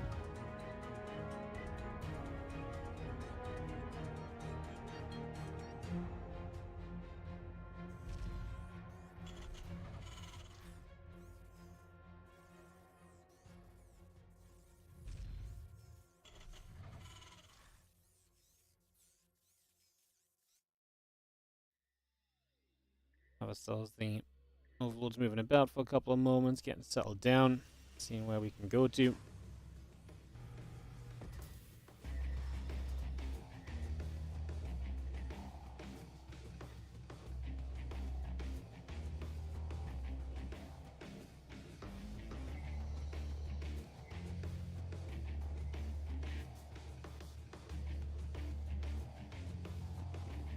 Trooper shows up, he's going to be pushing across the map here, moving straight in.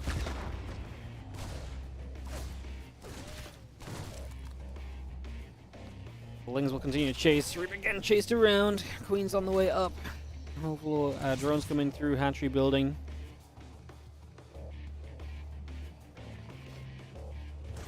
Reaper can drop a little grenade in, and the Lings end up getting bobbed about.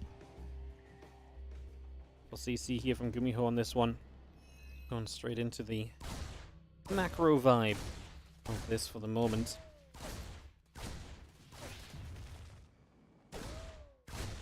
We're just going to continue out onto that hatchery, so a bit more damage being done. Again, a couple of Hellions are coming by. Just having ourselves the Ling speed, the Queen, a few drones. All continuing to build at the moment. A couple of Queens are going to be there. We're still taking some damage. The Lings are still coming across. Grenade goes down. We will actually get a creep teamer right away. Now that Reaper falls, so we're able to pick that off, take that down. Again, Ling speed coming through, the Queen is coming up. Stimpack, Hellions, Marine, continuing to produce through for the moment.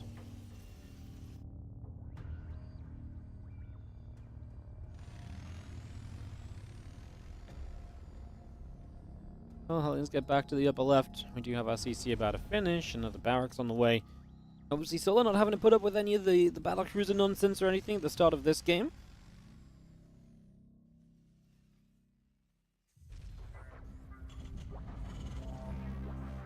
Aliens will just be chilling out the front. We'll have an Overlord in the back to come back through scouting as well. It's just going to double confirm everything that's going on.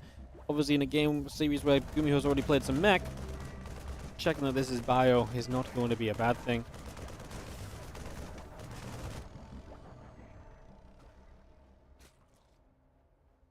Aliens move over, Stimpack Marine, Starport, coming online. Obviously, Starport will enable a couple of medevacs to come through here, so should be able to get that on the go.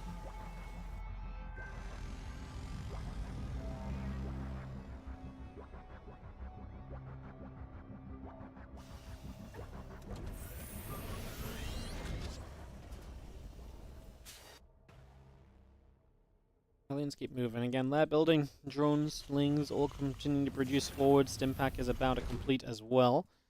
Medevac, not far from finishing up here as a few more Marines continue into play. Medevac loads up, and again, the few Marines are going to go elsewhere for a couple of moments. Just going to have ourselves the Bane Nest flare, continuing to produce Spore Crawler, and Creep Tumors coming up also.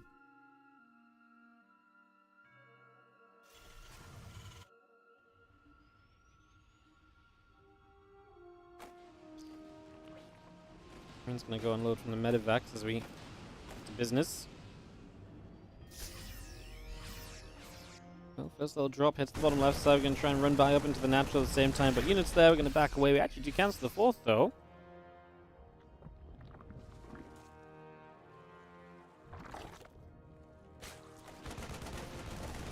Queens in the high ground just going to drop down. Queens and the Lings are going to get there to push the medevac back down to the south. 1-1 upgrades and combat shield continue to come forwards. And the Queen's very nearly hitting the medevac down for a moment. We do have more Hellions going to get out over the right-hand side.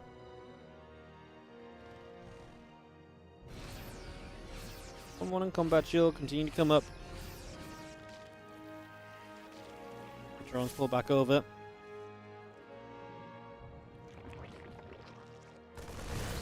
It's going to run through. Marine's going to load back into the medevac.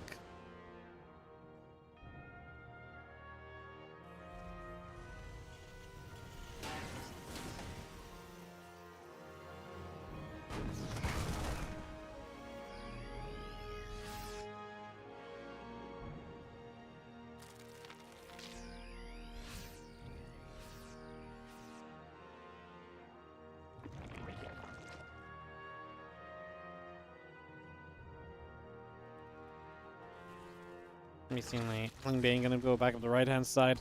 And Solo lost the fourth base, had to cancel that and rebuild it, but he's getting back on track with it now. Infestation Pit coming through too.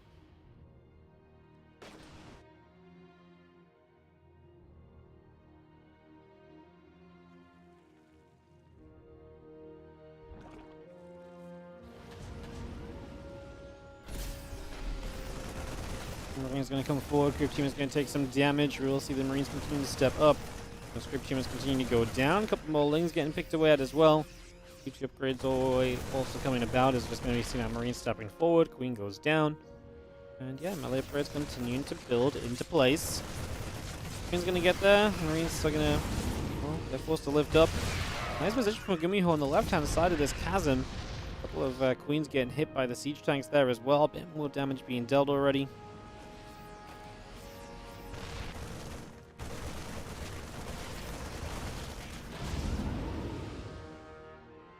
Have our medevac loading up. Gonna go moving about a little bit. Tanks and Marines continue to move through as well. And the upgrades coming about. Pistol shells, adrenaline claws, +1 vehicle plating also coming in, bringing all of that up and around. Firing, Marines pulling backwards, ready to load a few of those Marines up maybe. Solo was enough to jump on this, but the positioning is again the issue, and those tanks are going to take a long time to get rid of. We need some Banes on the bottom side to hit those Marines, and they're just not doing that. Both players flowing money, and Sola struggling supply-wise, so he needs to spend his money. He's about to hit Hive. Hive is usually a great place for Sola to be at.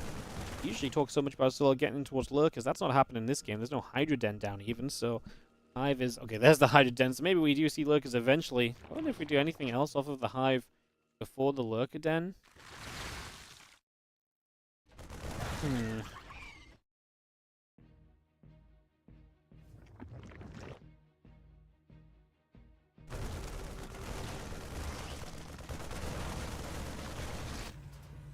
Things are going to continue to come across. Marines, medevacs coming about. Just going to be seeing the Klingbane coming over. Just having our Marines going to continue to stem up and get rid of more of these creep tumors. Some more creep getting cleaned out for the moment here.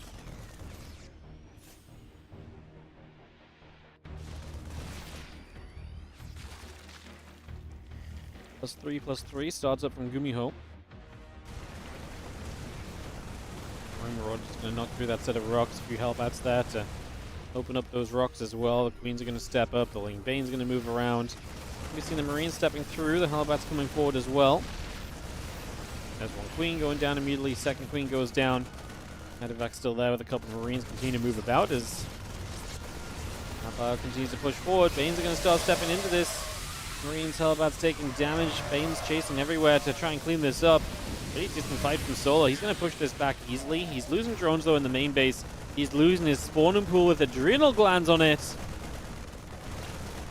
Yeah, that's brutal. A few Lings run in. That's not going to be enough to save this. And now some more Lings showing up. I mean, GuMiho's going to realize let's just finish off that spawning pool. Huge loss for Solo, especially because adrenal glands was so close. That was about to make the Lings across the board so much better. So those not being upgraded now is, like I say, a massive loss as well. He's still stepping up. Widow Mines are lining up. Another Overlord goes down. A couple more Widow Mines burrow. Gonna fire the Widow Mines into the Ling Bane here as the Hydra's coming behind. Parasite Bomb goes off. First couple of Medevacs end up splitting away and peeling off to the sides.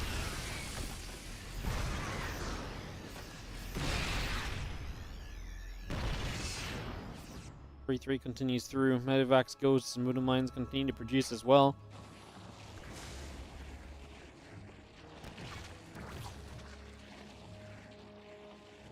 That's Spore. Yeah, we'll get a couple more shots off toward the Medevac. More hits coming through. Goats building. Widow Mines on the way. Medevac in production. Planetary Fortress is not far from being completed here as our Marines are going to step up. One Bane already going down. The Hydra's taking damage also. Yep, a little bit more Ling Bane Hydra continue to come through as another Widow Mine gets picked off. The Bio steps forward again. A couple of Banes still getting knocked away at here. Split backwards. Baneling's connecting in once more. Parasite Bomb going down. Just going to chase the Medevacs away. And actually, with the Medevacs going down, GuMiho's supply starting to drop quite rapidly. I just come over. The Lings continue to wrap. And that's going to be the Marines loaded up once more. As our siege tank gets taken down.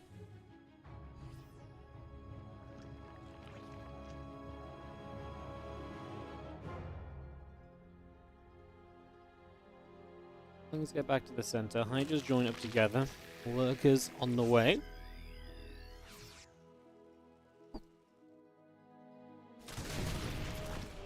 Have an Ling Hydra force on the right side. Just going to be seeing the fusion core coming around. Starport as well, looking towards that later game setup.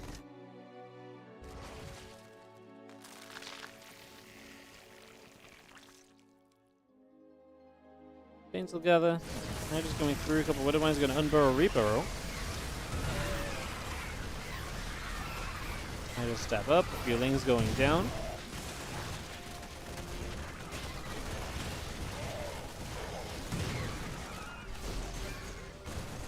Bane's is going to crash forward. Widow Mine shot goes off. Another Ghost goes down as well. Bio going to jump onto the hatch. And Bane Hydra still getting hit. It's going to be seeing the Banes. Continuing through.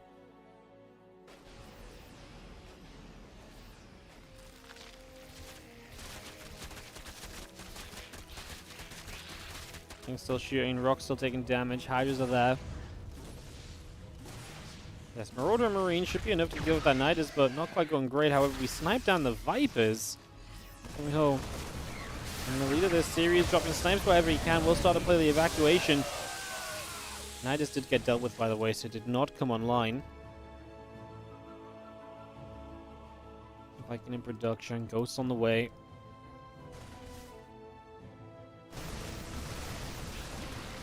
Marine Marauder continue now. The Queen gets picked off. A little bit more creep being established as well.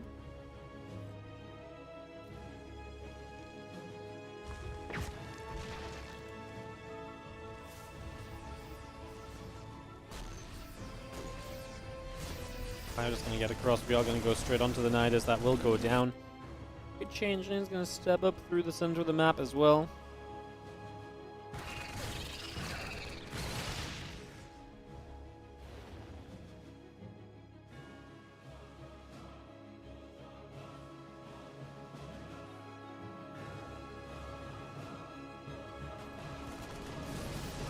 Unit's going to unload, a drone gets picked off, a few Lings are going to come about as well.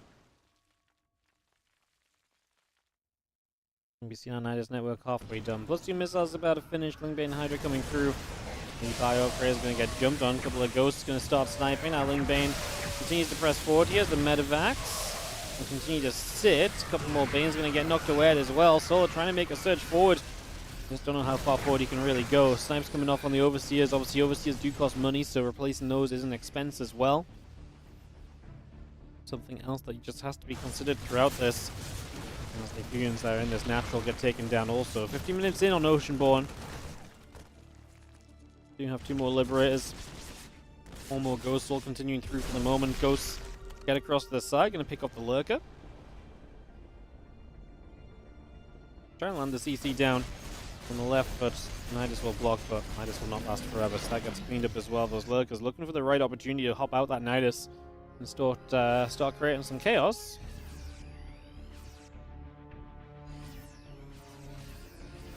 Medevacs come back over, Bio and the Ghost come through, snipe, and a couple of Vipers will go down.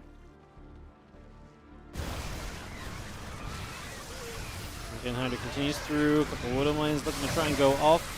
Not gonna happen. The Banes, the Hydras, the Lings continue forward. Medevacs being chased. We've seen ourselves the 7 SCVs going down there. Something at least for Solo, but he's still behind on supply. Low on minerals as well coming out of this. Another snipe comes onto that Queen. That'll go down instantly with a little bit of damage being done. We still lost tab shut. There you go.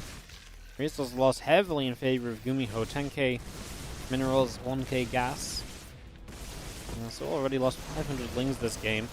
He does have Lurker starting in some positions. Nidus in the main might actually get up here. Doesn't look like GuMiho has a response to that, so that could be absolutely huge. Could force GuMiho to turn around and play at home.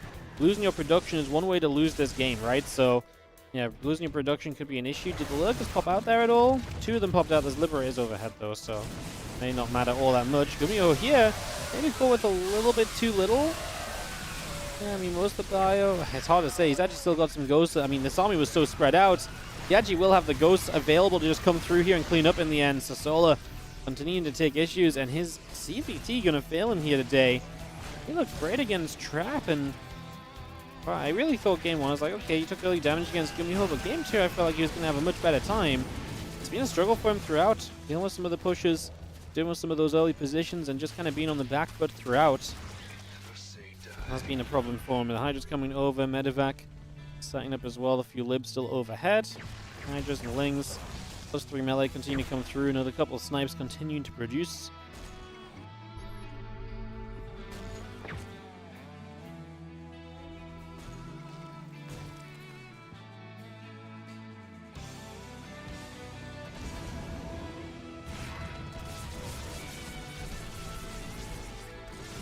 I see a couple of workers setting up.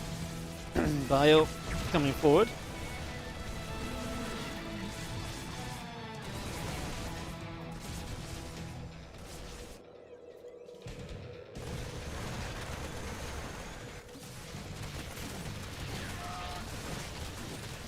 This is going to wrap. A couple Marines going down. Marauder gets killed. Rest of the Bio and the Ghost coming across. We're seeing the units continue to fight. Liberators are going to fire away. I mean, this is not going anywhere for Sola. GG's. As GuMiho takes the 2-0. And that's going to be GuMiho taking it 2-0 in the best of 3.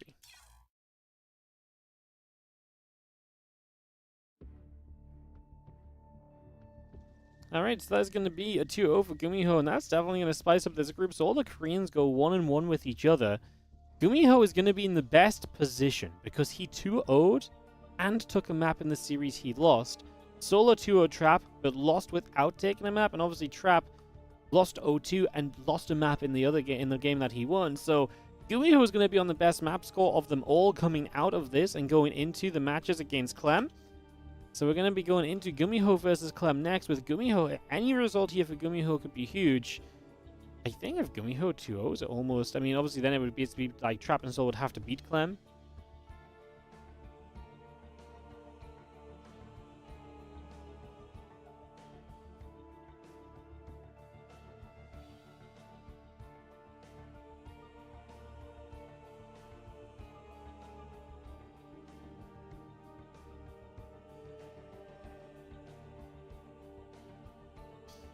Alright, we're gonna swap on over to the NA server.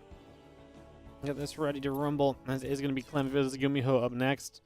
This group gonna get an interesting turn going as it is gonna be coming down to the Clem matches.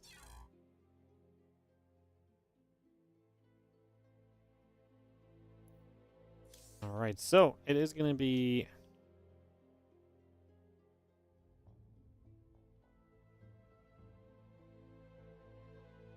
Clem GuMiho. Videos will begin here. Get this TVT ready to go. And see what Clem can do in this group. If GuMiho beats Clem, he should just be through this group no matter what. And then it would really come down to Clem's trap, Clem's solo to figure out the rest of this as well.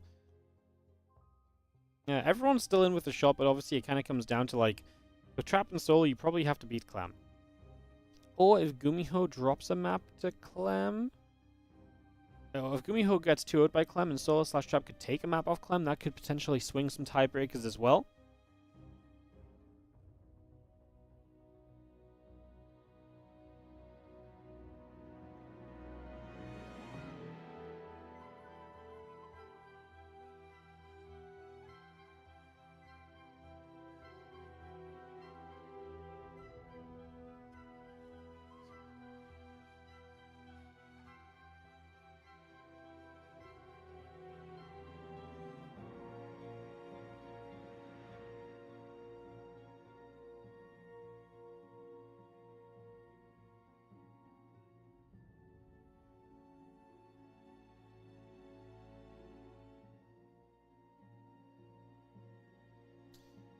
Alright, videos come through. Post Youth, Golden Aura, Dynasty, Amphion, Site Delta. One more video. We'll have some map picks.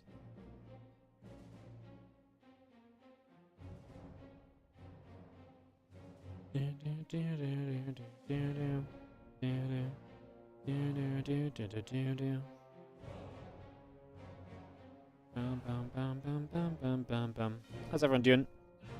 Good to see you.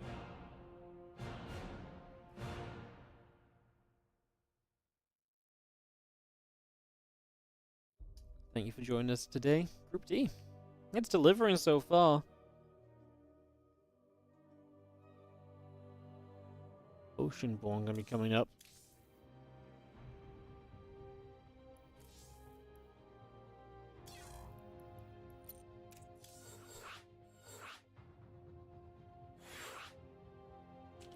Second map, Crimson. Third map should be Ghost River. Perfect. Alright, guys, a couple of moments to get this underway.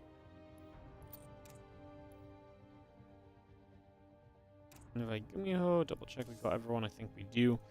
I'll get this DVD ready to start.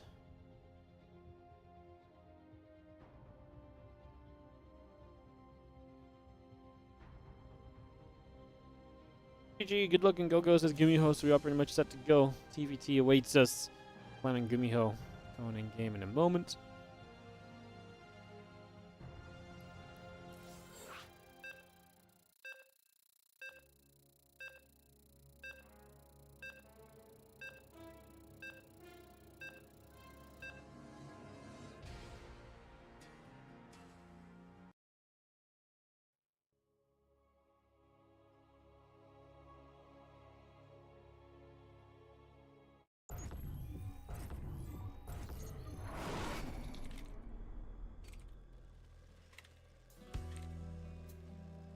Bottom right hand corner is going to be the blue Terran player. This is going to be GuMiho.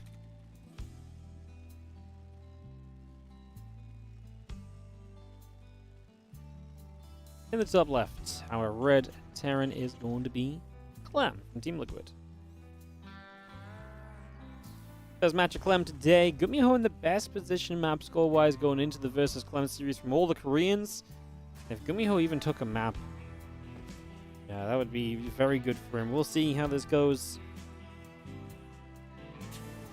We'll see. He's not safe, because if GuMiho loses to Clem and then one of the other guys beats Clem, but we are kind of taking this idea of Clem is the favorite in the matches that are coming up. And so if you take Clem as the favorite, that definitely does make things look good for GuMiho, but it ain't no guarantee. Ain't no guarantee.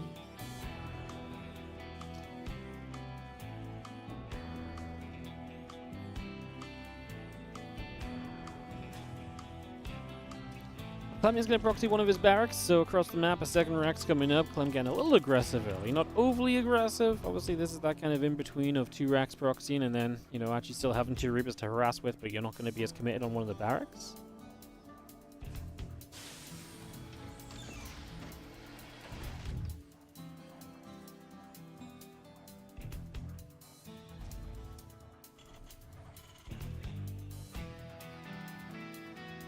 We're in the orbital coming through. 2 Reapers already on the way from Clem, halfway done at the moment.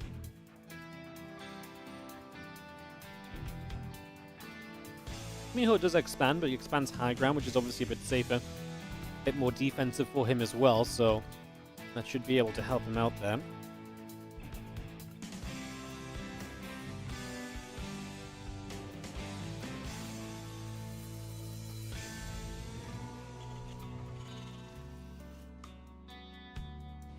Second Reaper pops, so 2 of them together. We'll head down to that bottom right side.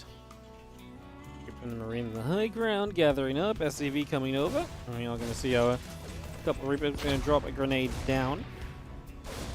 2 shots coming through. Reaper will get killed. Marine going to get jumped on as well. Going to take that out. We're going to get rid of this SCV. So this has been a very good start here from Clem. Needs to save the low HP Reaper here, preferably. Grenade on the Marine, turns around, jumps on the Marine while it's in the sky. That is a move to save the Reaper, get the kill, and get the GG as Clem says goodbye and goodnight to GuMiho in game number 1 in under 3 minutes. Wow. And don't get me wrong, it was already a rough start for GuMiho, but then the grenade, you get 2 shots while the Marine is bouncing, which means the Marine does not get the shot to kill that Reaper. And that's going to do it for you. That's game number 1. Just like that, Clem takes a decisive first game with the 1 proxied barracks and the 2nd at home.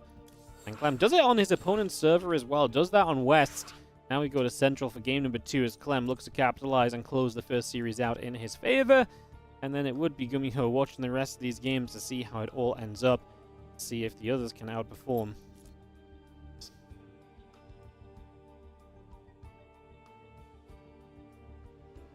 Waiting for this to join.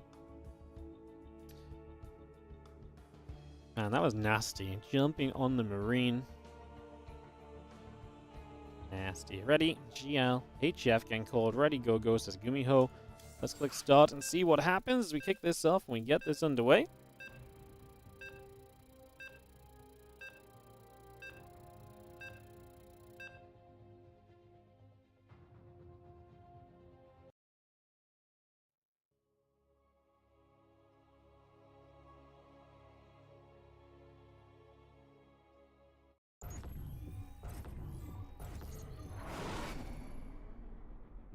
Alright, let's get in game, guys.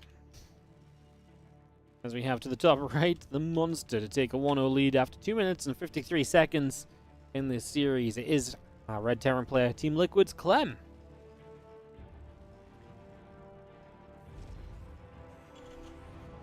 Bottom left, Blue Terran player, GuMiho.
Alright, Reaper coming up. Just gonna get Depot down. Orbital's coming on both sides. SCVs are coming through.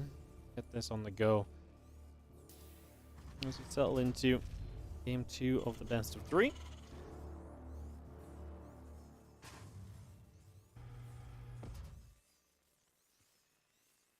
Factory going online. Again, the Reaper's coming up. Depot's coming by. Orbital's coming through. SCV's gonna produce. as we get settled in for the moment. Just gonna see that factory continue to come by as well, get that on the way.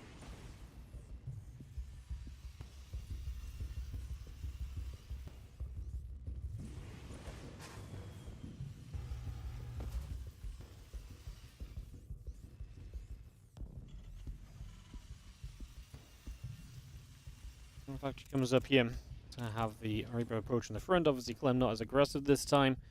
Game likely to go on a little longer. As our CC drops down to the low ground, gets that ready.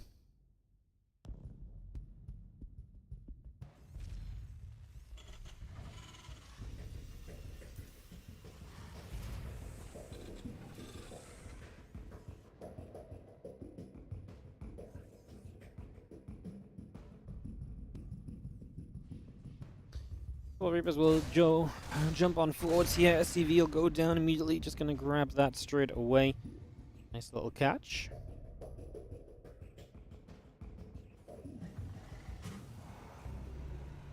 Cyclone comes moving across. Takes some positions.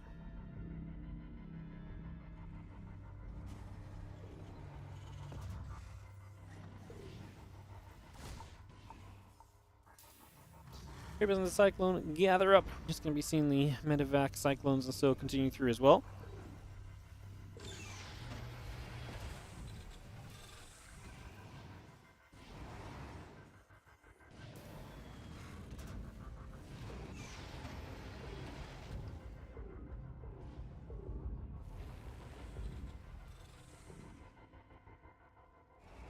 Just going to see the medevac couple Cyclones going to gather up.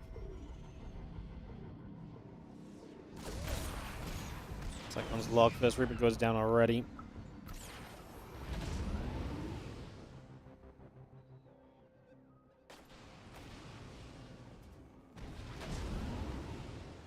So the medevac just going to be loading up. A couple Cyclones to the bottom cycle. I'm going to try and get aggressive as GuMiho moves forward. So they're dropping the main base, likely going to find some damage. A few Marines show up there. Obviously the medevac can retreat defensively from GuMiho as well. That only gets an SCV.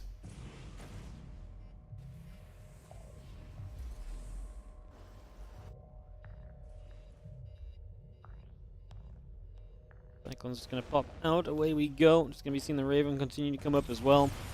Yep, you're going to see how Cyclone's going to get into a fight here. While Clem is going to take the initial advantage on this. He definitely gets the HP advantage. Gets Cyclone number 1. Can he get Cyclone number 2? Locked onto the medevac there for the moment. Oh, medevac goes down. Clem Micro is so good. He is going to live with 2 hurt Cyclones, but he gets everything. Doesn't lose one himself. The Clem Micro today is already so very good. Clem just keeps on winning. The Cyclone Wars keep going in his favor. My goodness.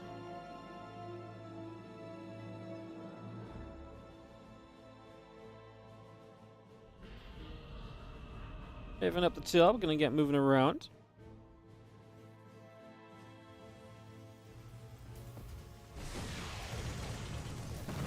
Monitor just gonna drop straight in. Again, Marines, tanks, Liberator, Viking continue to move on through. Reaper going to be setting up there as well. Continue to head down to the bottom left-hand side. Order turret drops in. Couple SCVs going to be taking some shots as well. We'll see those couple of tanks continue to fire through. Liberator will siege up. And just going to be seeing the Raven continue to move about. Tank, couple Marines coming in as well. The army of Clem starting to press forward here.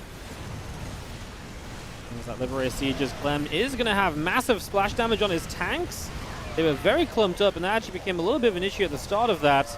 As Clem may get that Raven, but that might be all he gets as he does end up pushed away. I think if Clem's tanks were slightly more spread out there, he still has a tank alive during the end of that, and he would absolutely just win the game off this. That said, the damage is already done. He's already in an amazing position.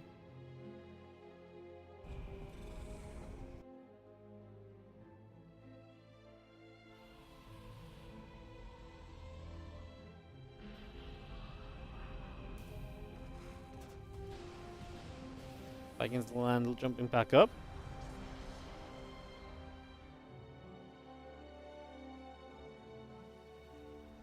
Vikings come over, medevac gathering, Marine Cyclone, tanks joining together, just going to be having ourselves a Clem force continue to move forward just a little bit here. A shot and a Marine goes down. Tank sieging. Marine goes down again. Cyclone takes a hit also.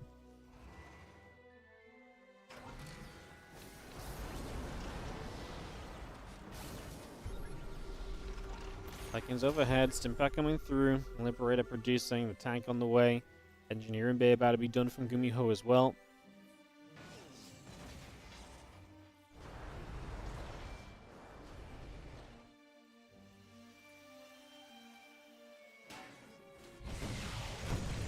Turret drops in. We are going to get one SCV, two SCVs going down already. Couple tanks set up. Vikings are going to fire. Orbital taking shots. Still got our 1-1 upgrades coming through. Stimpak not far from being done.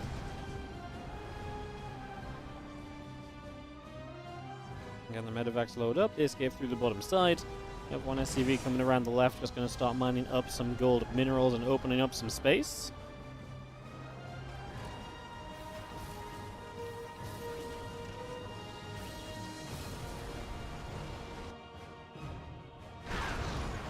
Marines get chased away. Vikings going to continue through. Liberator is going to be there to hit a knock or two on his tank and his Cyclone. Some extra damage being dealt as our tanks will step forward again. Vikings and Libs joining up together. Marines, medevacs gathering through. 1-1 upgrades. Combat shield continuing by. Marines on the other side going to get a couple Marines, and the siege tank SCVs are going to begin to drop as well. 8-9 SCVs going down. A few SCVs going down from this Liberator as well. Tanks will step forward. Lip going to step forward too. We're going to see the Marines going to try and stim forward onto that siege tank here. We shoot back. Vikings are going to be there to hit the medevacs as we do have more units continuing to press up. Vikings are going to land. We're going to step straight into this as a couple of these siege tanks are going to begin to go down. 24 SCVs dropping so far from Clem on the other side of the map. He's not progressing well enough here, I feel like. I mean, the big thing for Clem is obviously that he's going to still have an army in the front of his opponent's base. Racks taking damage, shots being done. Just going to be seeing the medevac going to try and come in over here. Just going to be seeing one tank gets blown up, but the Marines will go down. Like I say, the positioning may just be critical for Clem. He's about to catch up on upgrades 1-1 wise. He will be down combat shields, so Marines a bit worse. I'm not sure how much that's going to come into factor in this fight anyways, as Clem is not on the ground with his Vikings, so he will not be able to do well against those siege tanks that are pressing forward. He's going to try and step up right now. He will land the Vikings. He will try and overwhelm on the ground. A lot of low HP. Siege tanks is obviously going to be an issue. We target one, we target two. We lose the Viking, though. I think one got saved. Clem's still up. About 13 workers still up in army supply. Marine's going to step up. Order turrets go down. Going to grab that there as again combat shield about halfway done. And the armory coming through. 2-2 upgrades. Building on the side of GuMiho.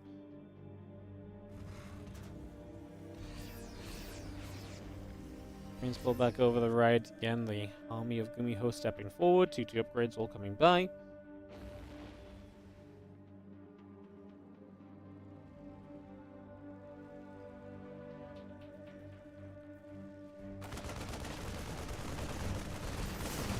Marines going to stem. A couple of SCVs dropping down immediately. Going to be seeing a few of those workers continue to drop. A few more SCVs dropping, a few Marines going down as well. Viking going to get there. Medevac will take a few shots from that Viking. Marines will just continue through. So many SCVs going down, make it 9. And that's going to be it as they get pushed away to the side there. 2-2 upgrades coming about. Just going to be seeing the 2-2 coming through as well on the side of Clem.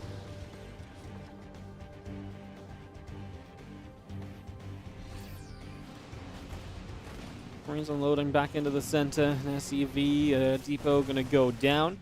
Just going to pick that off and get rid of that already. Now we step through. A couple of SCVs in some trouble. Orbital command taking some hits. The Marines, the SCVs, the tanks continue forward. The medevacs have to load up and back away.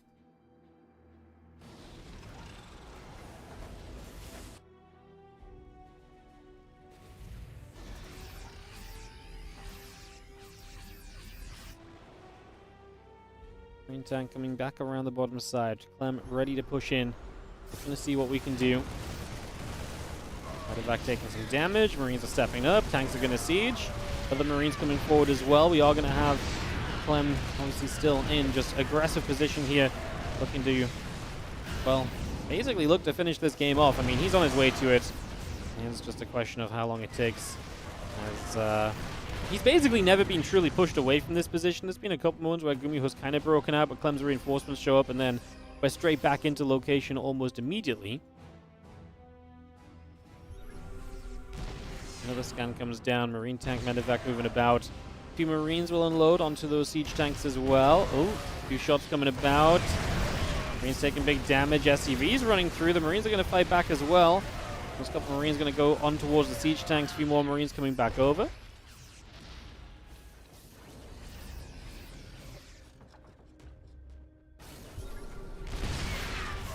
Stem is up. He's going to be having our Marines. Just going to commit to this Clem. I'm not going to say reckless, because I think he knows he has the numbers to kind of overwhelm here. And even if it's a bad trade, he has the economy to, you know, rebuild out of it. But yeah, obviously just scrapping straight on through. And is going to get the 2-0. I mean, this series really ended kind of early on, right? Damage done quickly. Does anyone have a clip of that Clem micro? Yeah, oh, someone Maples does. That was bonkers, right? This Clem micro is just nutty. Let's have a watch. Cyclone's just going to pop out. Away we go. Just going to be seeing the Raven continue to come up as well. You're actually going to see how Cyclone's going to get into a fight here. While Clem is going to take the initial advantage on this. He definitely gets the HP advantage. Gets Cyclone number 1. Can he get Cyclone number 2? Locked onto the medevac there for the moment. Oh, medevac goes down. Clem micro is so good. He is going to live with 2 hurt Cyclones, but he gets everything. Doesn't lose one. Yeah, Clem's pretty sick, huh? Yeah, pretty darn sick. All right, that sets us up into Clem versus Trap. So we're going to get that one ready to go as well.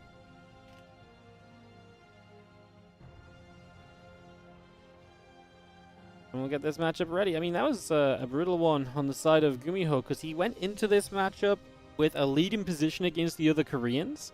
It is possible that it's a 1-2 tiebreaker, right? And if Solar and Trap both lose to Clem, GuMiho still has the best position going in. It does still come down to maps, though.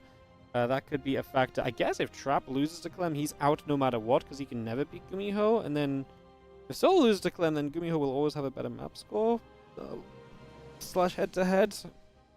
I actually think GuMiho's worst nightmare is if Trap beats Clem.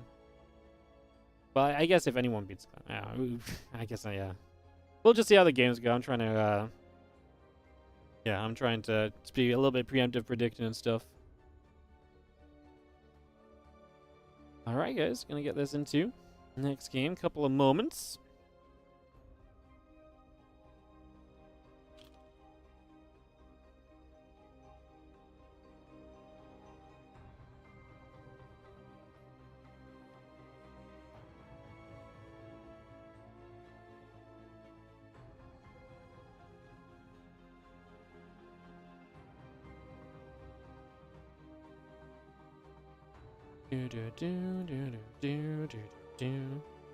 Trap has to be Clem to advance. Yeah, he doesn't. Trap has the worst tiebreakers. Yeah, Trap has to be Clem. I think that much I figured out already. I was more looking at it from like GuMiho's point of view of like, should Trap and Solar lose? Like Trap losing, GuMiho's always ahead of him. I think GuMiho just needs both Trap and Solar to lose to Clem, because GuMiho has the head-to-head over Solar, and even if Solar loses 1-2, GuMiho would have the head-to-head advantage. So I actually do think GuMiho is still in the best slot. Basically, he would need... Basically, the only way GuMiho doesn't advance is if Trap... Is there a 3-way? No. No, the only way GuMiho doesn't advance is if Trap or Solar beat Clem. So GuMiho is in such a good spot. The map score lineup that went down for them is obviously huge. Crazy. Should we just not question the TVT anymore because that just looked good? Honestly, I wouldn't say those are the kind of TVTs where Clem faces issues, though. I feel like Clem faced issues in TVT more so when the game kind of goes towards a more mid-game and it's back and forth and you're deciding how to do things and where to run to, and you know, you've got to figure out your opponent's ways of getting back in the game. Clem let a lot of advantages early in the game like that slip away in the past. In this game, he had too much of a hold to really let that happen. That said, I still think Clem's TVT is way less of a problem than it ever used to be. I just think that series in particular may not be one to kind of quote on, you know.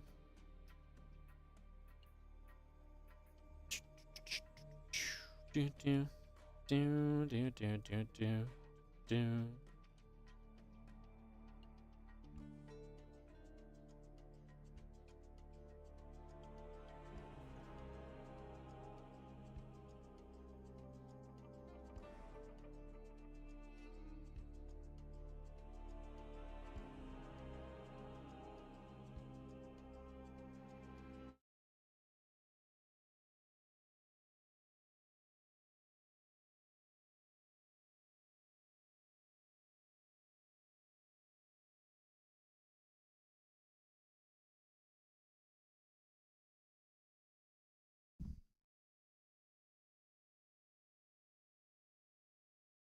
I guess just listening. I had a big bang.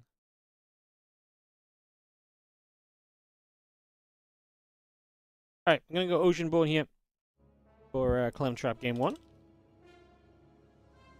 Also, if I host the game before trying to lobby link it.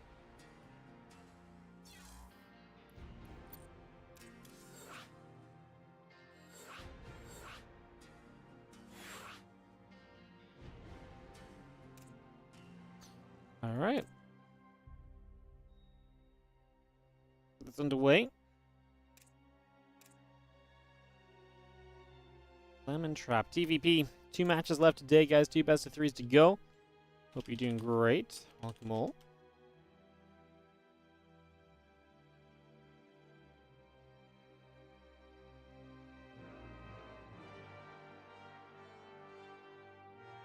Jelly Chef and ready. We are going to go, go, go.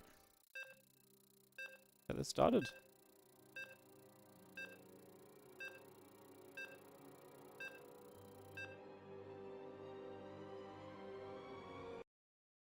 Thanks for joining us, guys. And let's get this going. When will the match start in 30 minutes? No, the match starts right now.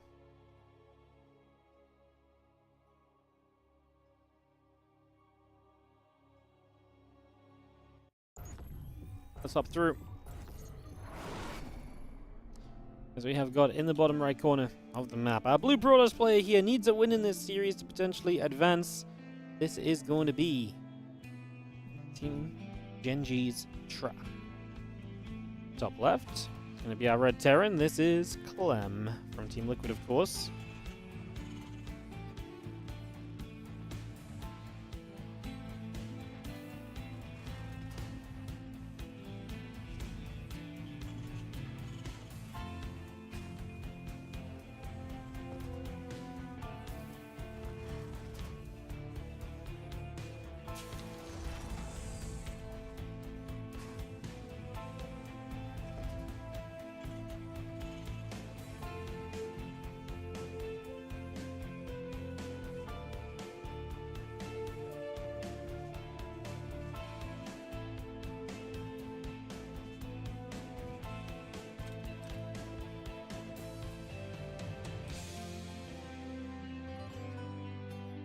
As if you're coming down the bottom side, Clem going to try an engineering bay block to start this off.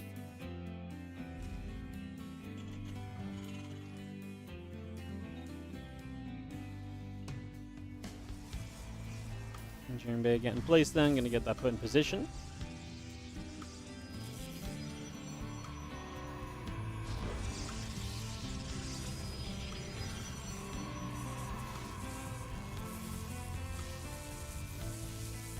Probe's going to nibble Engineering Bay, taking some damage. SCV going to get chased around.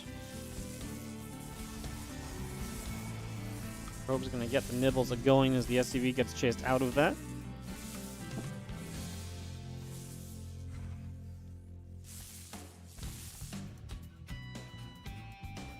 Probe chasing, SCV getting pushed.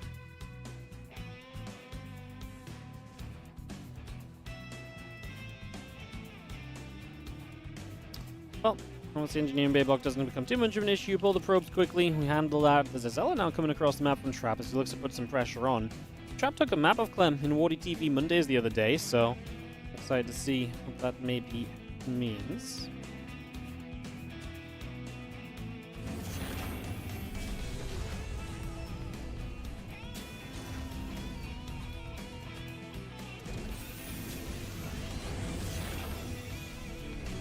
Well, Cyclone's coming up. Marine on the way out.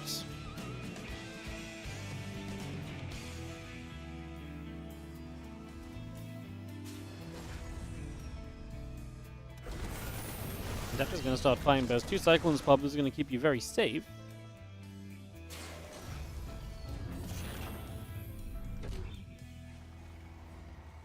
The Cyclones come about, the Command Center coming up. Twilight Council building on the side of traps, so we get that on the go as well.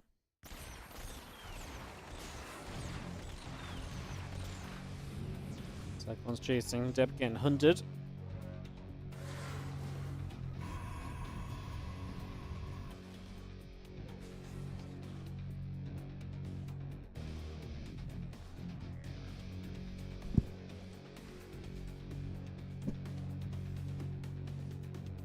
Cyclones continue through, Blink coming up, just gonna have a Warp Gate coming in. So gonna be seeing the battery is gonna take some more shots, the Adepts are gonna take some damage as well. Cyclones moving back over, Stalker coming by. We'll see the Cyclones able to apply some pressure, but yeah, the Adepts gonna start backing it up.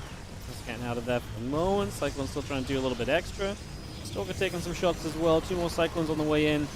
I'm actually going to jump onto the battery there, which does fall. Stalker now going to get jumped on and cleaned up. A couple of these Adepts going down also. Another Stalker going to get jumped on. Is this just getting out of hand as Clem? He's got 3 Cyclones still. One of them's low HP, but it pulls away. Now you pull the probes in defensively. The battery is still not done, but we're actually going to be on the high ground in a moment or two. We're going to go for more probes. We're actually going to go for this battery. So the Natural is still exposed. Pylon next, and the Warp Gate will go down. Now you're going to only have 1 Warp-In available. Oh my goodness. Robo Facility here, as we are going to see 1 more Cyclone going down, but guess what? More Cyclones are showing up, and Clem is just cleaving his way through the opposition right now. Trap dies in 4.5 minutes, and Clem is just firing on all cylinders so far here. As we are going to jump into a game 2 of this best of 3 on Ghost River here in just a sec. And get that ready to go. Alright, onto the central server. Let's set this up. I'll be RB 1 minute, guys, just before we get this going. I'll be right back.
Alright guys, sorry for that. I forgot we have no music on, so I put the music on and it didn't go do anything. Apologies. Get ready to resume. I assume the players are good. Let's kick off into Ghost River Game 2. Clem leads 1-0.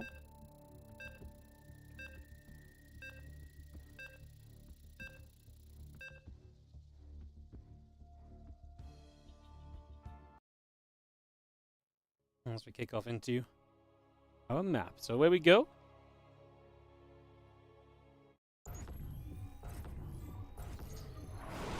In the top right-hand corner, down a game, and looking to bring this back a little bit is going to be the Blue Protoss player Trap. Taking on the Red Terran. Top left from Team Liquid, Clem, and up a game already. Dominating the competition so far.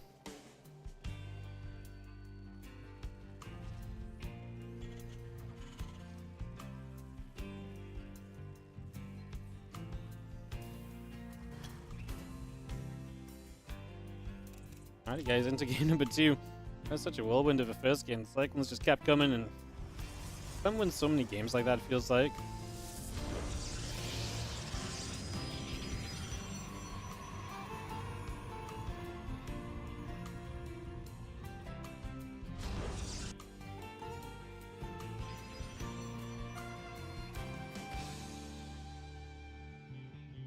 Probe comes down the right, couple of refineries coming up. And settled in for a few moments here as the probe comes down the side into the center. A couple of refineries coming up as well. You can get that on the go.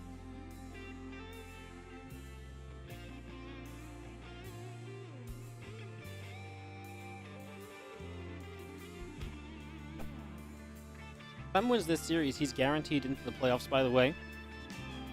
If Trap loses this, he's out, so then it would either be GuMiho or Solar. Basically, if Solar beats Clem, Solar and Clem would advance to the playoffs. If Solar loses to Clem, it would be Clem and GuMiho advance into the playoffs. We actually had a really nice racial balance in this tournament. If 2 Terrans advance today, it's gonna ruin it a little bit, but well, I guess we can't complain too much.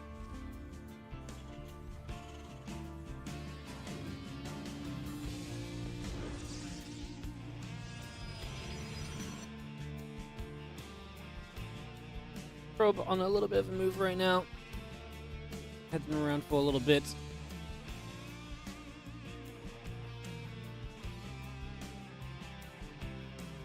Just gonna be seeing a probe heading down to the bottom left. Gonna see our next coming through, depth coming about.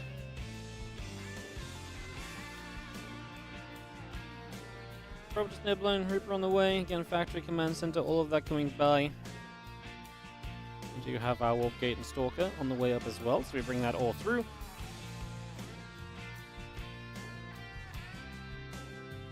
And Reaper gets back to the center of the map. Twilight Council building through here. Reaper and Hellion producing from Clem. And the Reaper gets back to the top left as we did just have the Reaper there chasing and killing a probe off, so able to grab that already.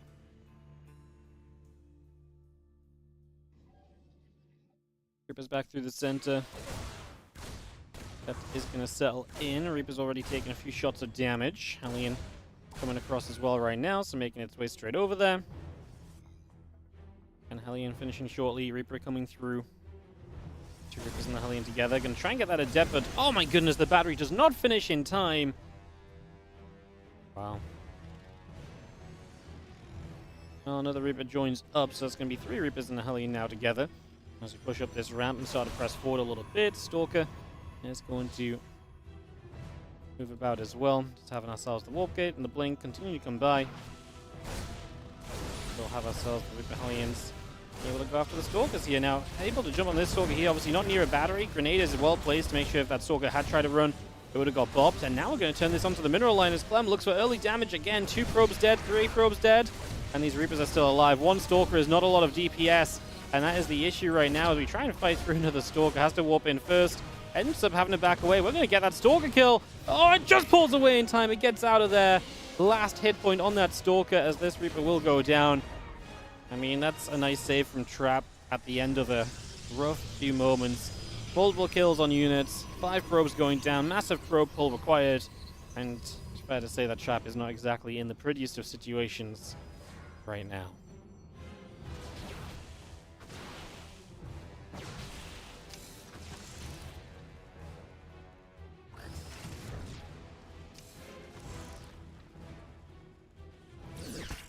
Mine's going off. A couple of probes go down so far.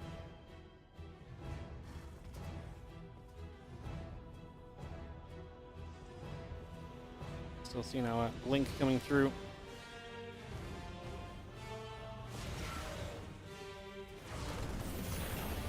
Having ourselves the Adept getting chased back away.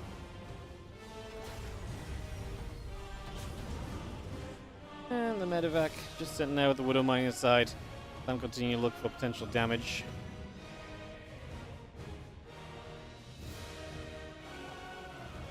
Widow Mine is going to blow up a couple of probes. It's going to be 3 workers going down. Stalkers get back over. Another little pickoff being made.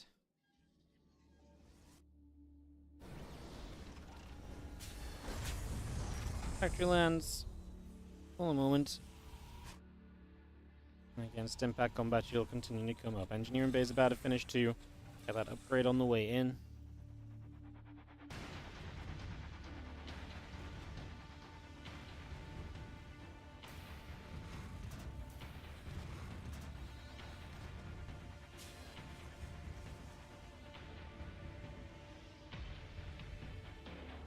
There's that third one. Attack upgrades, stim and combat shields. I mean, it feels like the damage Clem's done should net him a pretty good push once stim and combat shield and +1 are done. We'll see if Trap can find some way to deal with that. Seems like he'll probably just go into a lot of zealots and hope he can somewhat overwhelm, but I'm not going to say that that's looking super hopeful, honestly.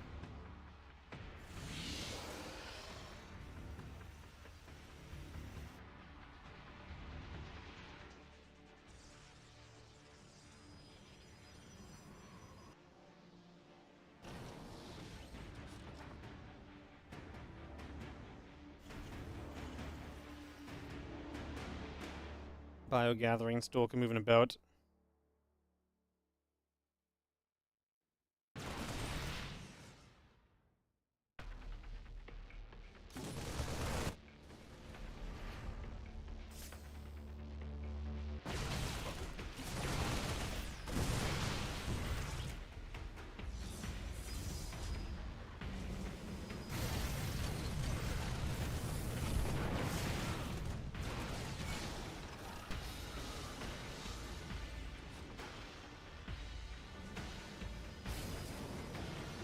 The rows going down, Bio's going to be sitting there, tank going to be firing.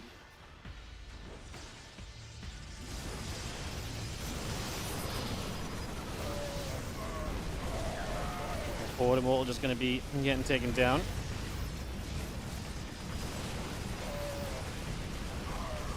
Just going to be having the Bio still fighting. Zealot taking some damage, Stalker's taking some hits. Gonna have a couple more Stalkers, another Zealot on the way through. Tank still firing away, Stalker's still taking some damage there. We are going to be seeing the Prism continue to back it up as Marines and Marauders continue out. Fire will jump onto that Nexus.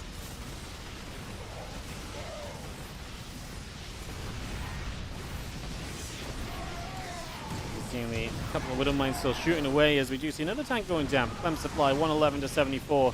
This almost already looks decided, to be honest. As we do have, well, yeah, not really much to say. I mean, Zealot's just going to keep on going down. Clem dominates this series against Trap. Trap is eliminated.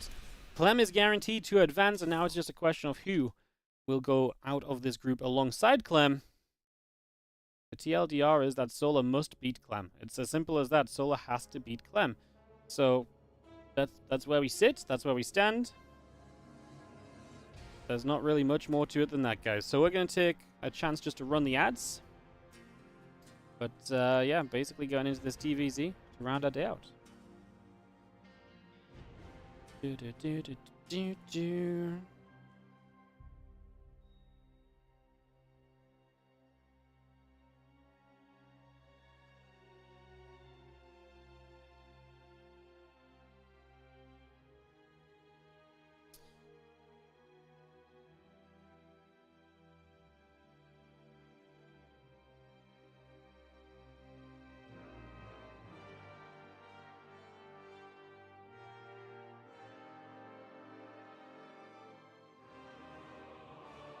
Ghost Youth, Crimson Cord, Golden Aura, Ghost River going to get vetoed. Soul's very ready to get into this. Can he win this series and advance out this group? Going to get this ready to rumble. Get this going. Guy you drafted your bingo team is the big time StarCraft streamer. I wouldn't say big time, but yes, I am a StarCraft streamer and bingo gamer. What can I say? Couple of vetoes, guys. We're gonna get ourselves Dynasty vetoed, not surprising. We're gonna have what, like, probably Oceanborn, Ghost River.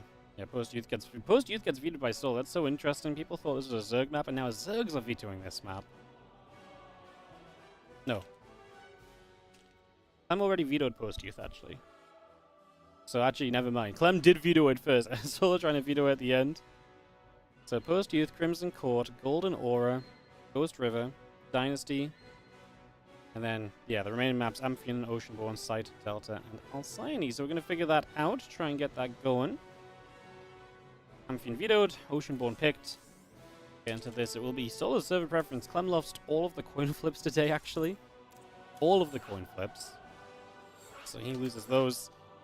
Got our lobby link down and wait for Solo to pick a map too, but we're not going to be long getting into this. Shout out to the players today. They have been pretty darn smooth at getting us into game after game. They have not been delaying at all. And today moving nicely. And we've had good games as well, so it's not even like we needed the downtime to like stretch the day out and get some viewers up or anything. Not at all. GG's go, says Solar. We are missing Clem. Believe it or not, Clem is an important part of the Clem TVZ series that we're about to watch, so we get this up and running, kick this off in a moment. Get this ready to rumble. GG go. Still just waiting for my boy Clem to join this lobby. I'll throw him an invite.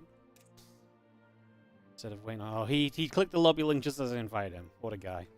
What a guy. Ready GLHF, everyone's set. One last matchup today, guys. One final best of 3. After this, we are done, and we'll be drawing the playoff bracket, so we'll have that draw coming up afterwards. Again, Clem, Showtime, Rogue, Maxpack, Spirit, Oliveira, and Shin guaranteed in the round of 8. It's either Sola or GuMiho as the final player, and that all comes down to whether Sola beats Clem or if Sola loses to Clem.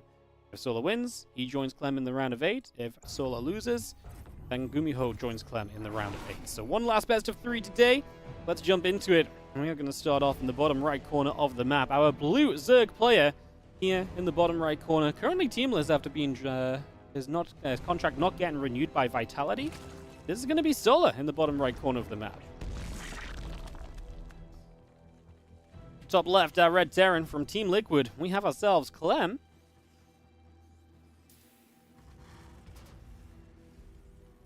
Game 1 of this best of 3 series. Well, GuMiho did not put up a fight against Clem. Trap did not put up a fight against Clem. Will Solar be able to put up a fight against Clem today?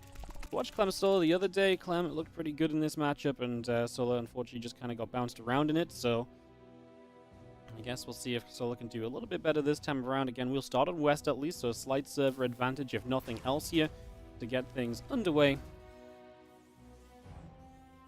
I mean, yeah, that's not really affected Clem at all so far, so not being a big issue. Let's do have our Overlord continue to move about, heading across for the moment.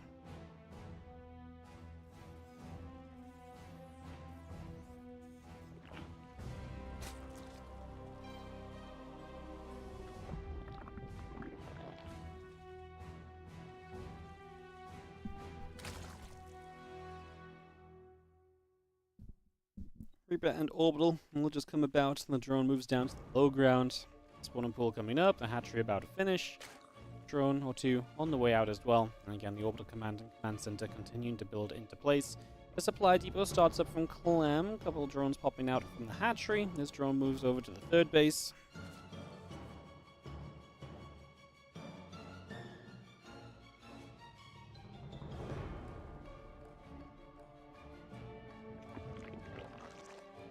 SCV just sits out the front, hatch on that natural. SCV will patrol a little bit. A couple of Lings we're looking to step forward right there.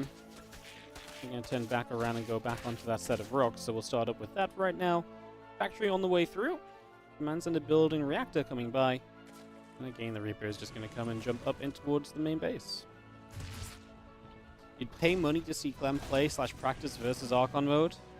But kind of like what all those times that Raynor played the ZVT practice in Archon mode as well.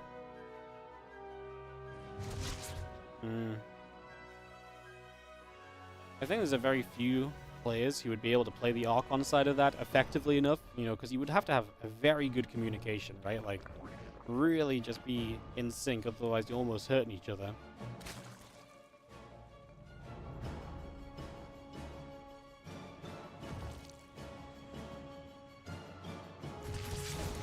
We took a map off the Max Pax Mana Hearthstone Trail. Down. Couple of Cyclones building, as we do have the few drones continuing in as well. Link speed coming up, Queen on the way. We actually are going to get a creep tumor at the front already.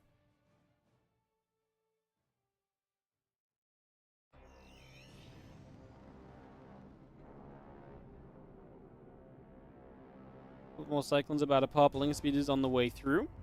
Let's have ourselves, obviously, with these Cyclones popping out, Clem, a bit of a non-standard opener. We've seen him play quite a few Cyclones today, but there's going to be in another matchup. And we don't typically see Cyclones in this matchup that often, so... yeah, 2 Cyclones. And what's interesting is it's 2 more Cyclones behind that as well. So it's going to be 4 Cyclones total. As the Queens gather up, the Reaper steps forward. A Queen or 2 will go back the other direction. Cyclones are going to be there. And the Cyclone's already locking onto the Queen. That first Queen going to go down. Wow, first Cyclone's already delivering. I guess this is because of the later link speed, Clem. I guess he saw that when he scouted in the main base, the gas timing. So he knows it's a later link speed, so these Cyclones are able to get through and do very well right now while there's no link speed available. 3rd and 4th Cyclones showing up shortly, now switching it into 3 racks behind it. All of that going to be done off the back of the triple CC, so big economy. That Overlord in some trouble. One of those things you don't really want to chase because you're going to be chasing into Queen damage, but now there's going to be a 3rd and 4th Cyclone. There's also going to be Ling speed, so this is very different now because Ling speed is available, and this is where the Lings do very well, and this is why Cyclones are oftentimes just not used. You get 1 more Queen. Resource loss is going to favor Solar after all of that. And that's just because Cyclones aren't cheap units. 4 Cyclones dead. 9 Lings, 3 Queens going down. As Cyclones pulling back around to that left-hand side. System back halfway done. A few more Marines coming up. The starport building. Depots in the wall. Going to hold and wall off there.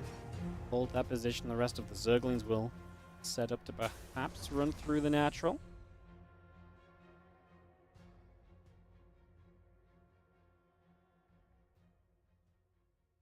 System pack will be finishing shortly. The engineering bays are done soon. Still got the SCVs coming up. The Marines are in production. Our Lings are gathering.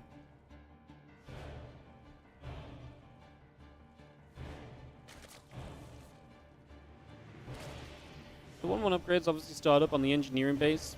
That means that we're going to get into that quickly. Like I said, Clem was straight to these 3 barracks after that Cyclone production. The one thing the one thing Solar will take from all of this is that he's going to have great creep spread.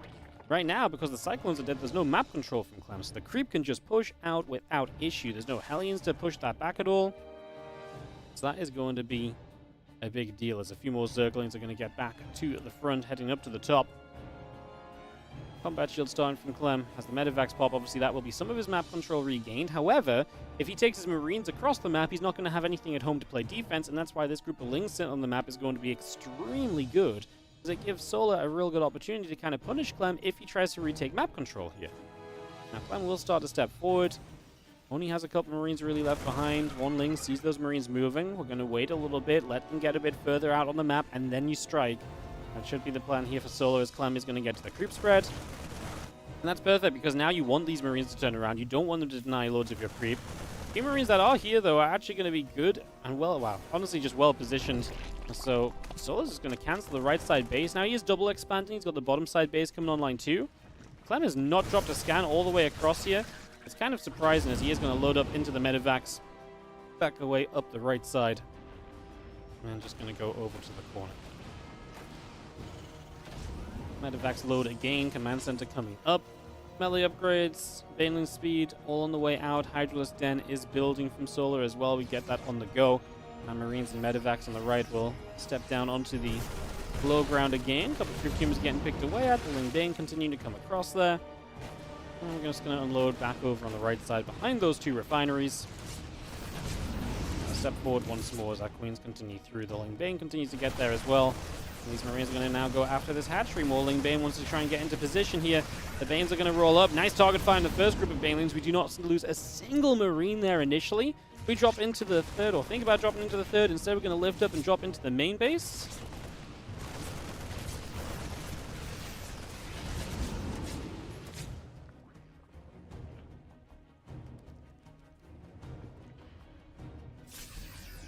He's just going to dive. A couple of creep teamers go down. Queen's going to be getting whacked. He's taking a lot of damage, and we are going to see those medevacs loading back up and pulling away once more.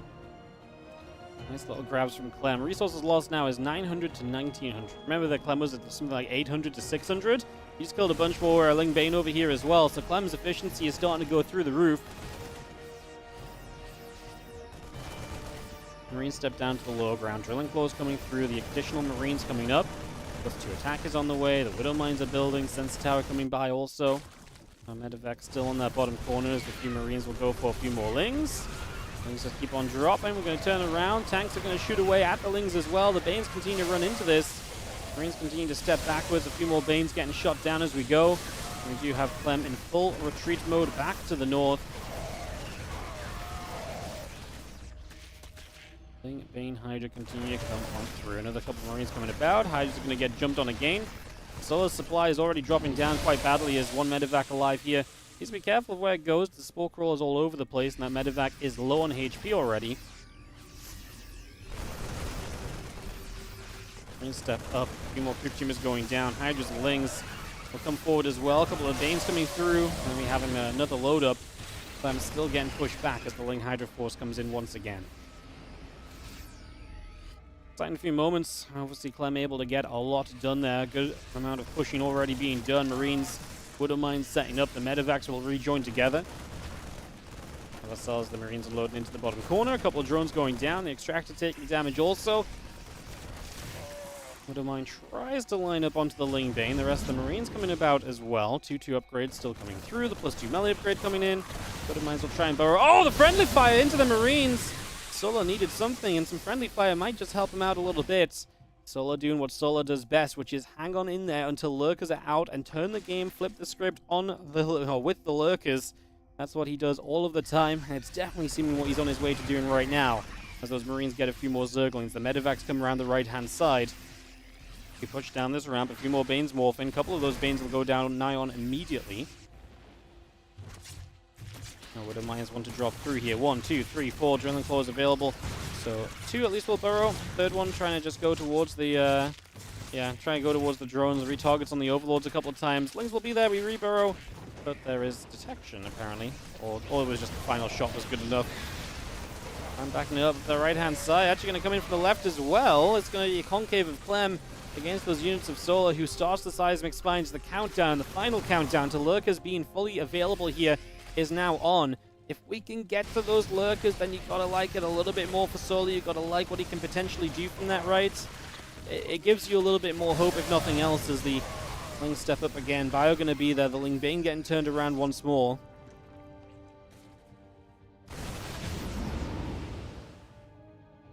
Solar is going to live, I think, to see the lurkers on the field, and that's exciting for us because it gives us a much better game. Because I think it's oftentimes, the case where Clem just kind of pops off and the Zerg really struggles to get anywhere. And in this case, Solar's going to do, I can say what I think Solar does best, which is getting to those lurkers. The only thing I would say is that Solar's not super rich getting to these lurkers. Widow Mine shots are great here. That's a little concerning. This is a bad fight for Solar suddenly. Clem's going to go back down the right-hand side. He'll keep on split pushing until he's given a reason not to, which probably would be just be kind of lurkers starting to set up and making it impossible to really fight in with some of these units. Clem's actually going to find his way all the way down to this hatchery, which is already half HP. Medevac in the corner gets Parasitic Bomb down. The hatchery will live here. Widow Mine's again putting some serious work in, though. Clem's resources lost is actually not that great. Only 1k difference, so credit to Solar. He's doing what he needs to keep hanging on in this. As Clem goes Fusion Core, Starport, Liberators.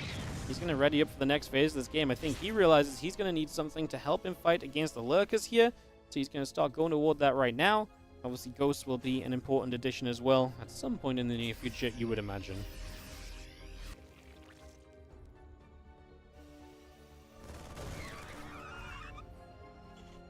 Widow Mine, Bio, Ghost. Start to step forward. A couple more Ghosts in production. The Lib's coming out. I'm just continuing to try and patrol and find damage and pressure as best as possible for now. Medevac gets grabbed. Another Widow Mine burrows up. We continue down to the bottom here.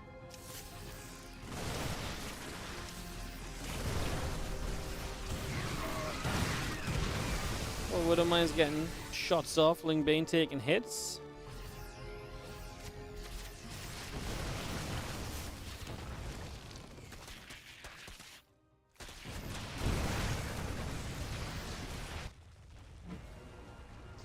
Nice, the main gonna be finishing up. Bio still coming down that right-hand side. Lingbane and Hydra joining together.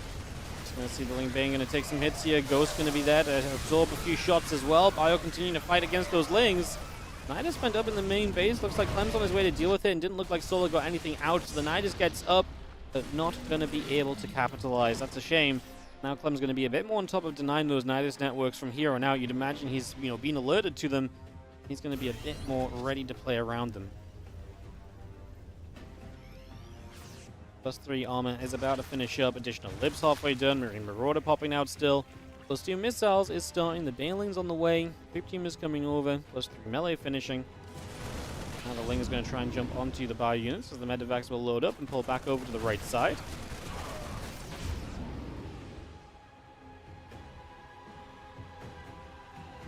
Ghost libs, Widowmine, missile turrets all coming through. We are going to continue down the left. A couple of ghosts are going to get there. Widowmines continue to burrow up.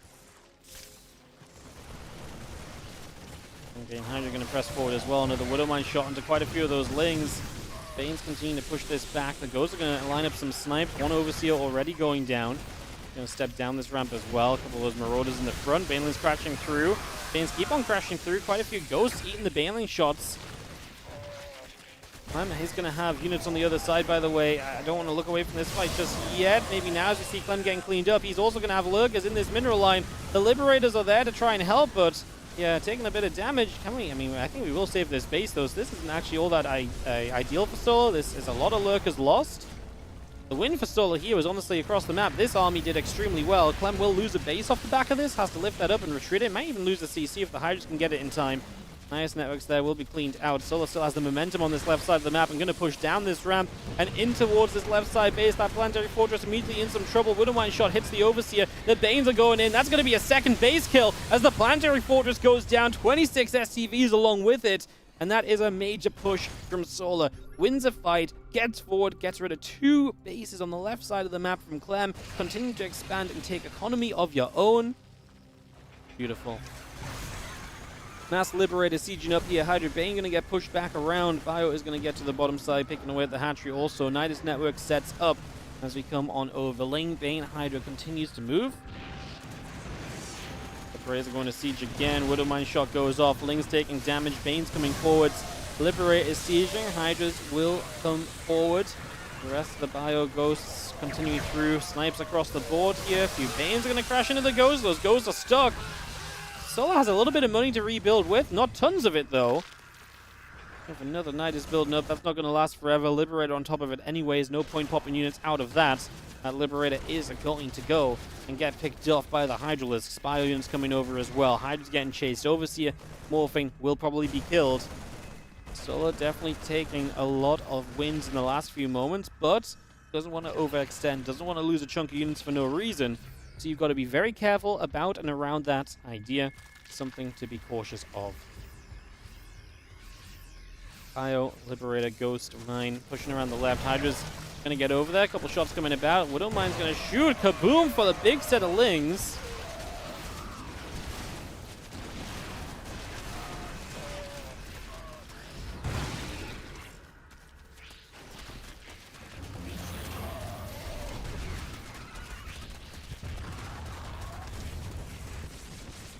Going to be seeing the Nidus coming up to the top side. Advanced Ballistics coming over. Just going to be having the Lings coming over as well. Clem's supply is just keeping on dropping. Solar's army supply is kind of dropping with Clem's. And one Hydra is slowly getting rid of these libs, which are actually getting some good damage done. While that Ghost will just lift back up. Widowmine's here trying to play a cleanup as well.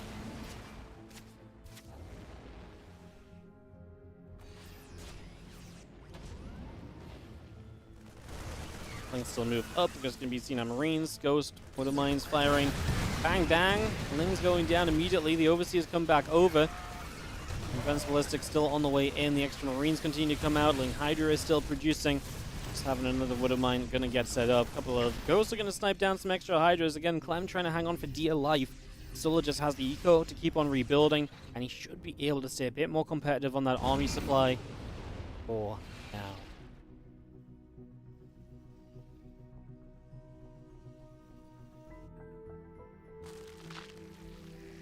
Extra Lurkers burrow up.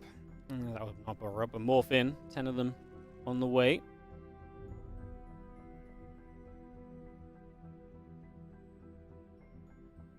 Hydra Bane.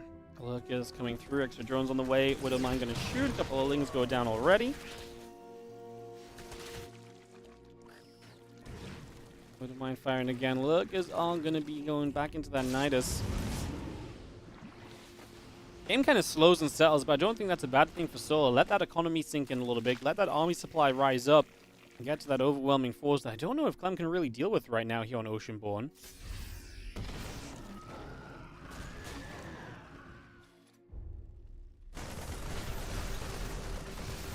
Fire Ghost gets here. A couple drones go down. We will see Lings, Vipers, Banes as well coming across. Nice Parasitic Bomb. That medevac is guaranteed to die. Losing some drones. Far right-hand side. This drop is going to get the majority of this mineral line. Solar has a lead. Doesn't want to give up easy advantages right now, such as, well, yeah, exactly that, basically.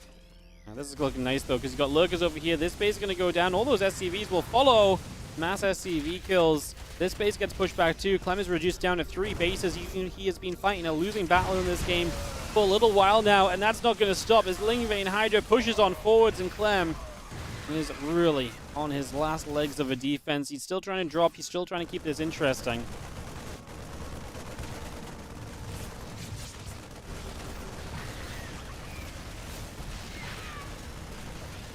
Hydra Lings is going to go in.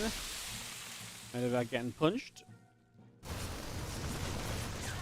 Queen's going to fight. Clem's going to say GG. He cannot regain control of this game, and Solar did what Solar does best. He gets into a scrappy game where he's barely hanging on for dear life.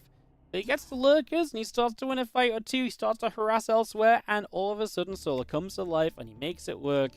GG's, and Solar takes the 1-0 lead of this best of 3, going to Site Delta for map number 2 in a moment. Alright, guys, second game coming up. Solar needs to beat Clem to make the playoffs, by the way, so this is kind of a huge deal right now. Yeah, Solar actually doing what he needs to potentially make playoffs. If you guys are enjoying the stream today, I'll just take a quick moment here to sell out while we set up our second game. Potentially last game of the day if Solar continues to play like this. TLDR, guys, we appreciate all of your support. It allows us to keep on putting on more StarCraft 2 tournaments. WardiTV October is a tournament that is helped to be produced by you guys. You guys support the channel, you subscribe, you use your Prime subs, etc. All of that is essential towards us being able to run and fund these events. So if you guys want to see more StarCraft 2 in the future, you want to see even more games coming about, do consider dropping a sub. Check out if you've got a Prime sub available as well. You can subscribe to the channel for free. All of that helps to make more tournaments just like this one happen. I'll also shout out the Patreon page, patreon.com/WardiTV. It's been getting a little bit of love lately, to be honest. I've been rising up the support there. I promise that 100% of pledges made on Patreon go directly into the WardiTV tournament prize pools.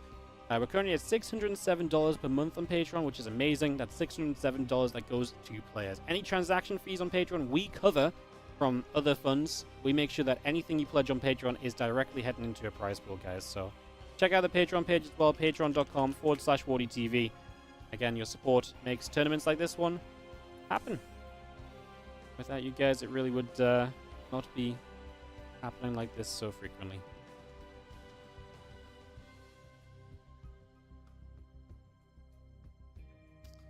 Comes joining our lobby as we get ready to hop on into game number 2. Go and ready up from both sides.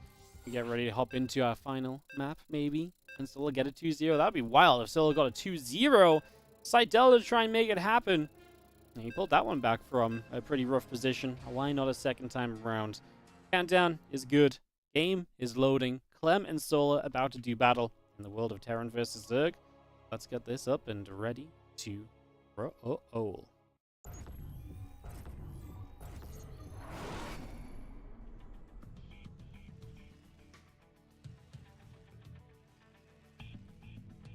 Not very often we say this one, but in the top left-hand side, down a game. Our Red Terran player, our world champion of StarCraft 2, Team Liquid's Clem.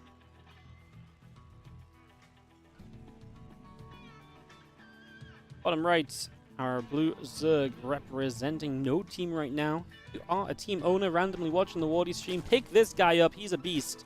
Absolutely well worth having to aid your roster. It is Solar in the bottom right corner of Site Delta.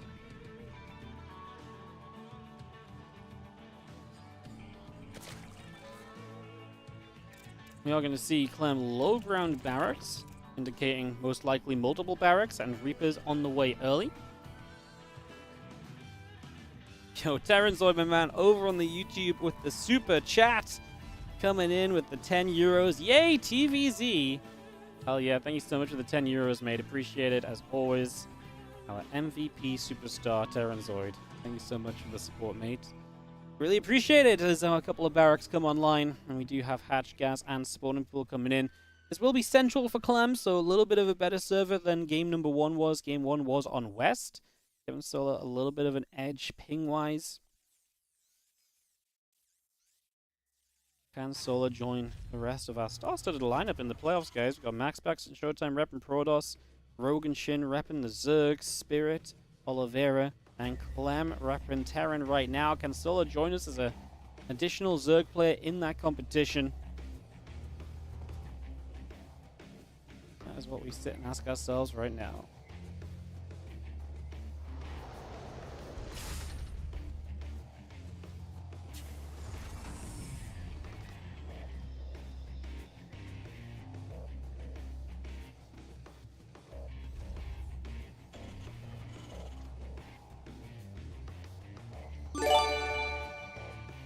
The Mushki, thank you so much, the Prime. Appreciate it. Are there Max Packs games on my YouTube? Oh, yes, you can bet there's Max Packs games on my YouTube. There are a lot of Max Packs games on YouTube. Max Packs is one of those players where, like, a lot of the time, whoever he's playing against, it's worth uploading. People love watching Max Packs. So, yeah, you can find tons of Max Packs on the YouTube channel. We're going to start a harass here, but nothing too major. We get a couple of lings. Solar going to go for the Baneling Bust counterattack, so he's going to try and abuse these Reapers. This is the side of the map where these reactors and depots are going to be exposed together. So it's going to be a great position to jump on there, as we are going to be seeing the Queen very narrowly able to get a Reaper kill there. Do sneak that third hatchery down. Queen in trouble. Not ideal. As, whoa, the Reapers! I feel like the Lings maybe could have had a surround there. They miss a chance. Reaper's going to keep the pressure up. Yo, Andy Figueroa, 79, thank you so much for the 1,000 bits here on the channel. Appreciate it, as we are going to see those Lings having to back it up. At some point as Clem, you're going to see even more Lings pop, and you got to be a little bit concerned about that. Couple of units moving about.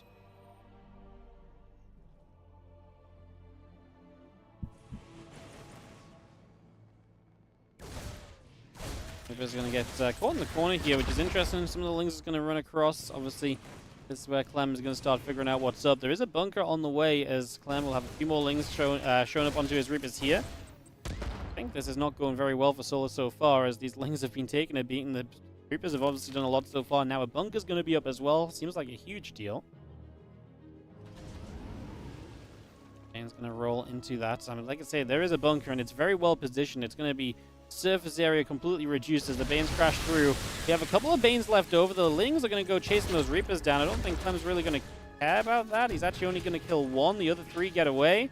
A couple of Banelings here can be target fired. One goes down. Second one doesn't do much. Third one goes down.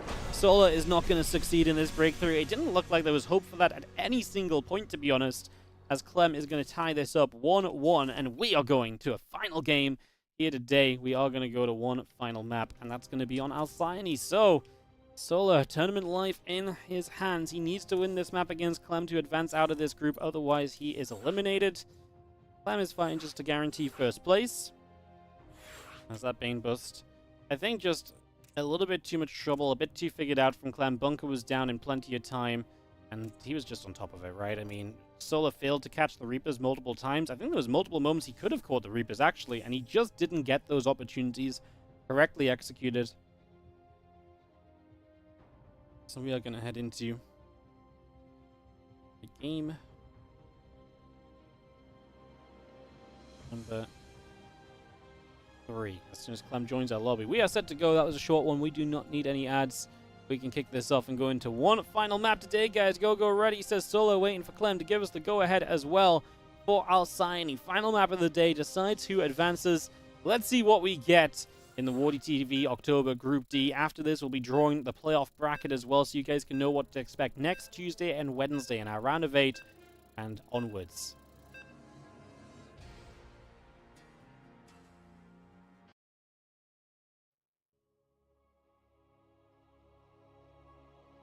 Let's jump into Alcyone.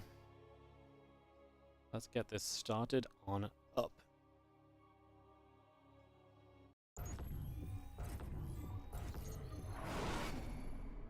Top right hand side, our blue Terran player.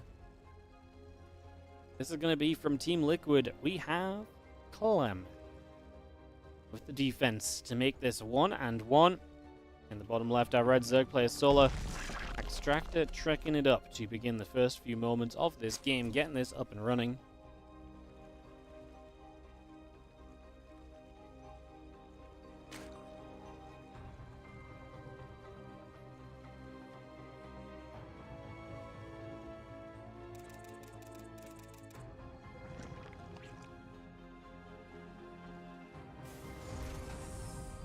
SCV gonna patrol, racks will go down, refinery will be on the way, SCV producing, get that on the way.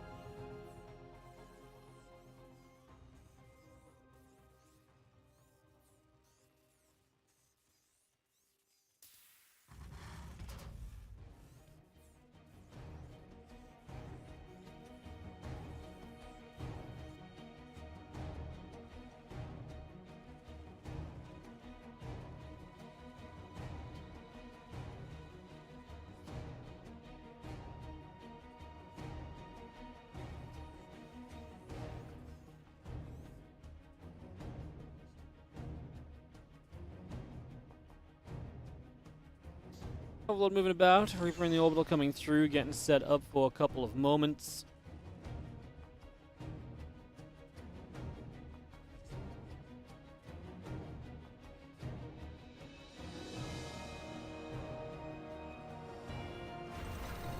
SCV going through the watchtower, Reaper on the way, command center building up.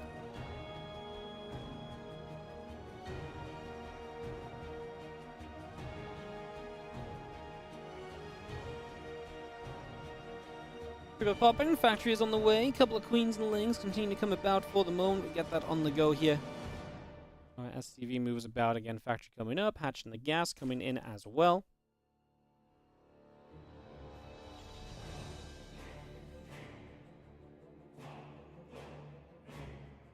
Reaper pulls back across again, factory coming through, a few drones and a hatch coming up as well.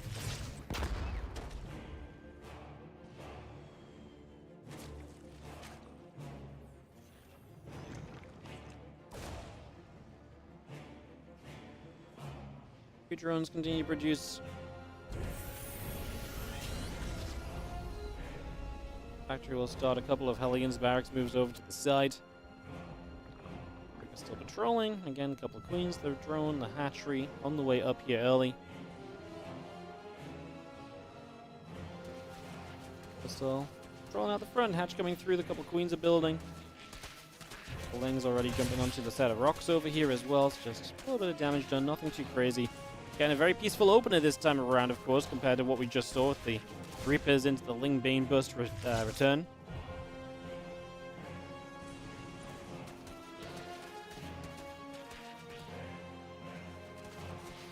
Hellion step up, Reaper as well. We are going to see the couple Lings coming through, the single Zergling.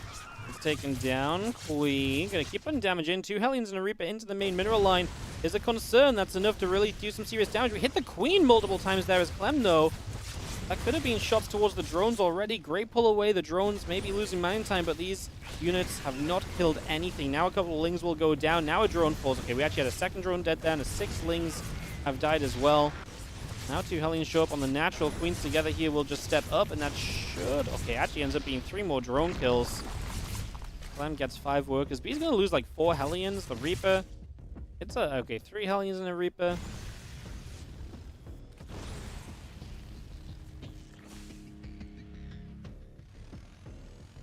Hellions get back to the center. Lingspeed coming up, Stimpack, Cloaking, Banshee, all coming through. A couple Hellions continue in. Hellions will come back forward as well. Lingspeed continues up. For the moment, the Ling's going to come back across. Continue to play it forward here. Queens continue to set up. The drone's going to get jumped on. Queens will get active once again. 2 of those drones keep on going down. So 4 workers being killed. The Spores coming up. The Queen's on the way through. All those Hellions getting jumped on as well. 5 workers being killed right now. It's Gonna get rid of another Hellion. Just gonna be seeing our Queens pushing the Hellion back out into the center as well.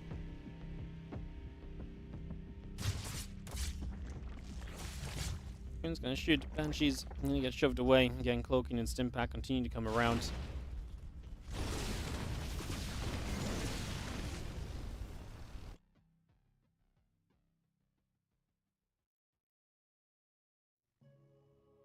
Banshee settles. Again, Cloak still on the way in. Stimpack coming up. Command Center's halfway done.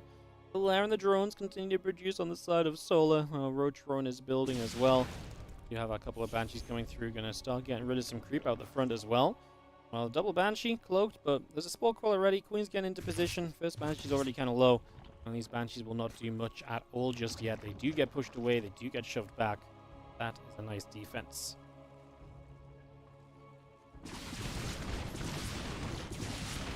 Around the back, couple of drones going down.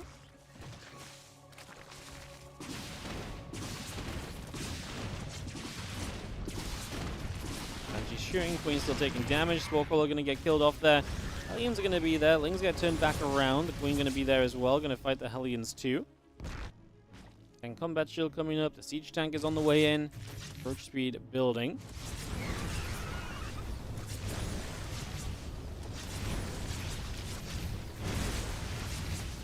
Queen's just going to shoot. Hellions are going to be chased. Ling's going to get a little bit of a shutdown. Drones pull in. That Hellion will fall.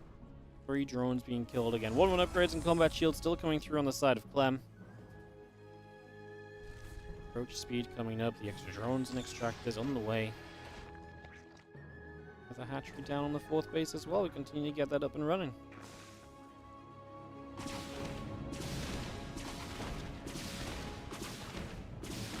Banshee's gonna sit there. Naturally, it will take some damage.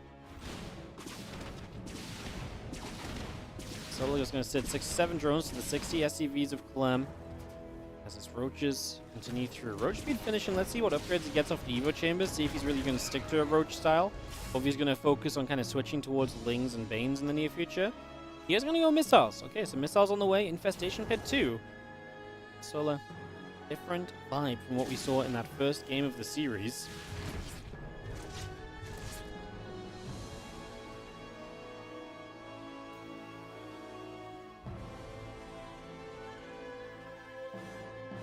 Marine tank is on the push. Clem coming across the map.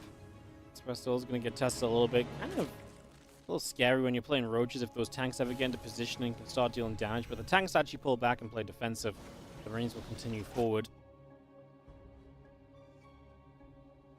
Medevacs overhead. Marines moving across. Again, 1-1 missile upgrades coming about. 1-1 on the side of Clem. And compressor shells building. The Marines are going to stem forward and go after some Roaches as well. Load back up, we peel back away. Marines boosting back over to the right side in those medevacs. Just for now.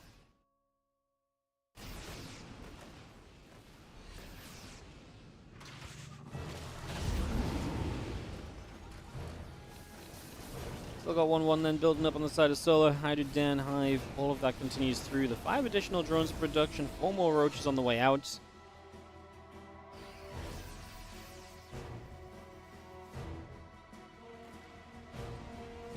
Siege tank popping out in a moment. Again, Marines, Medevacs, the Banshee coming through as well. Just going to have ourselves the Hive and the Lurker tank continuing forward. Just going to get ourselves a Roach.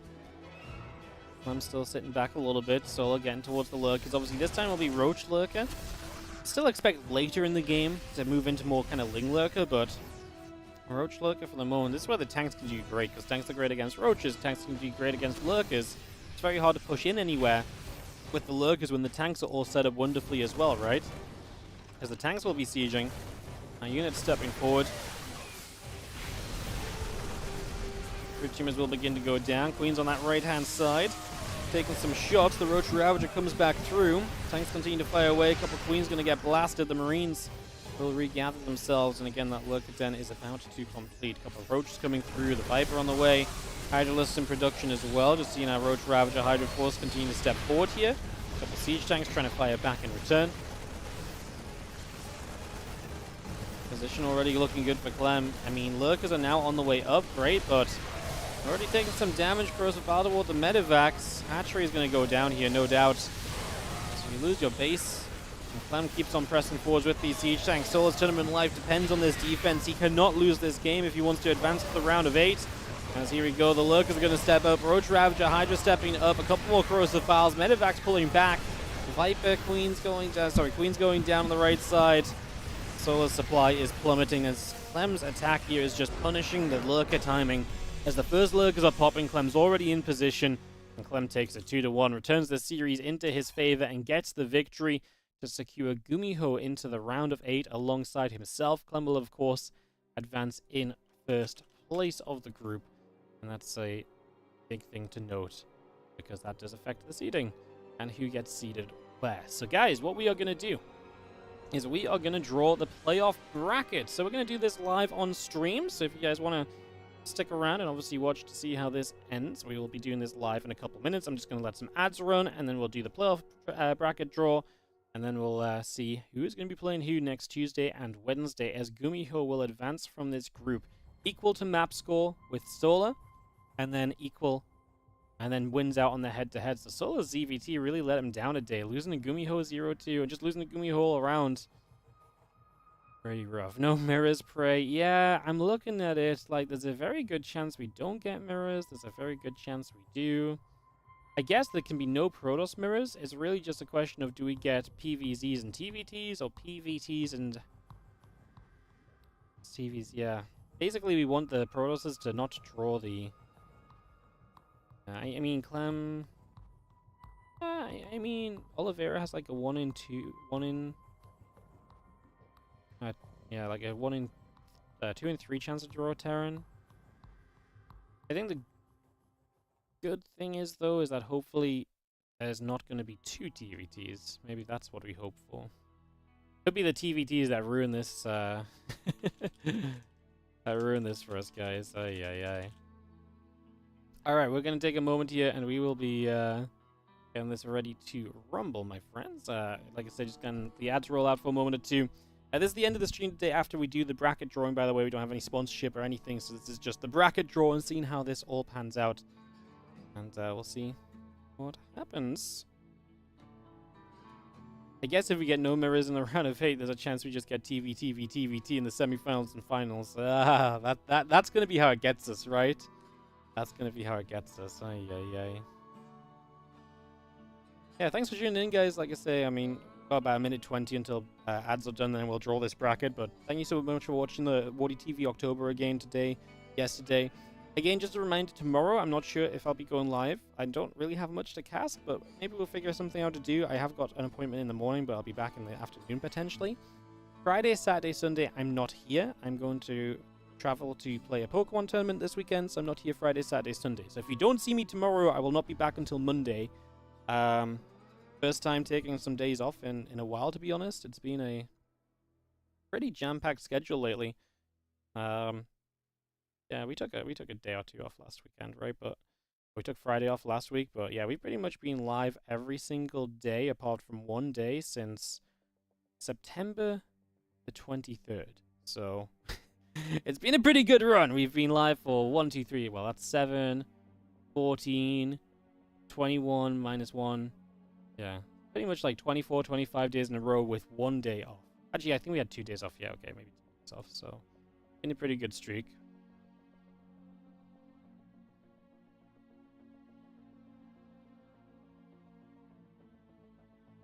Appreciate all the hard work. Thank you so much. Appreciate it. Yeah, no, I'm excited to take a couple of days this weekend, play some Pokemon. Next weekend, I'm actually going to a StarCraft 2 LAN as well, so I'll not be here next weekend, but all for good reasons. And then we'll be powering up through November. I don't believe I'm away any weekend in November, so we should be pretty busy casting and putting StarCraft out. And then into December, you guys know we put as much StarCraft out as we can during December. All right, guys, let's draw the bracket. Let's show you all how this is going to work. And yeah, let's close that. That's not what I'm looking for. I'm looking for this page. Perfect. Let's show you guys how this works. I mean, this is going to be super simple because it's just 8 players getting drawn to the bracket. So what we're going to do is we're going to randomize Showtime, MaxPax, Oliveira, and Clem. So we got this list, Showtime, MaxPax, Oliveira, and Clem. They're the first place finishers. We're going to randomize them into an order. That will be the order they drop into the quarterfinals. From there, the only rule is that, for example, GuMiho cannot play Clem again until the grand finals. So say Showtime and MaxPax, for example, on the top of the bracket, That means Showtime and MaxPax can only play against Shin or GuMiho on that top side of the bracket, because Rogue and Spirit would both be on the bottom side, because they can't play against their respective first place finishes in the group. So we're going to randomize the 4, and then that will basically tell us what the next 2 randomizations are to set the matchups. It's pretty standard rulings, just in case people don't quite understand what's going on. So Showtime, MaxPax, Oliveira, and Clem. Obviously, this is kind of exciting in itself, because it determines what our semifinals might look like. Let's click the button. MaxPax, Clem, Showtime, Oliveira. So MaxPax and Clem land on the same section of the bracket. So that's MaxPax, Clem. So MaxPax, Clem, and Showtime, Oliveira. Not that it really matters what exact order they're in. Showtime and Oliveira. Save that. Show you guys what's going to happen. So MaxPax, Clem cannot be the grand final. Oh my goodness. They're going to have to play in this semi. So there you go. MaxPax, Clem, Showtime, Oliveira. So that means that Clem and MaxPax cannot play against GuMiho or Spirit. So it means that Rogue and Shin will be randomized into this top section of the bracket. And then Spirit and GuMiho will be randomized into the bottom section of the bracket. So let's do Rogue and Shin first. We randomize those 2 names. Whoever comes out on top plays against MaxPax. Whoever comes out underneath plays against Clem. So between Rogue and Shin, whoever goes which way around, it's going to go Shin and Rogue. It's going to be MaxPax versus Shin. That's been a really fun series lately, to be honest. And then Clem versus Rogue, which is a big Leo League Cup lower bracket final rematch. Oh my goodness. Save those. So that's going to be MaxPax, Shin, Clem versus Rogue. And then the only thing we have to do is to randomize Spirit and GuMiho for Showtime and Oliveira. So let's go back. Let's do Spirit. Let's do GuMiho. And that will again just randomize. Whoever comes out on top will play against Showtime. Whoever comes out on bottom will play Oliveira. Oliveira will definitely have a TVT. Let's see what it looks like. Spirit and GuMiho, just like that. So Spirit's going to play Showtime, and GuMiho is going to play Oliveira. Nope. That way around. I'm too far down on my editing list. Spirit. And that's that bracket.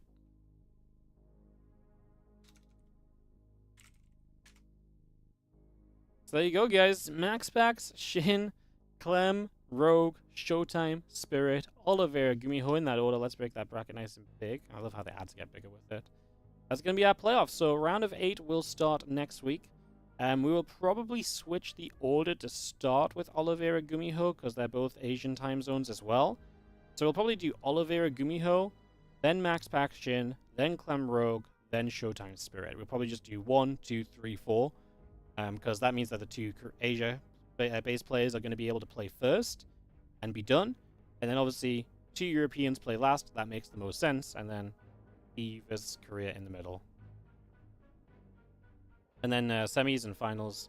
We'll probably just do 1, 2, 3 on the semis and finals. But maybe if this is a TVT, we start with that.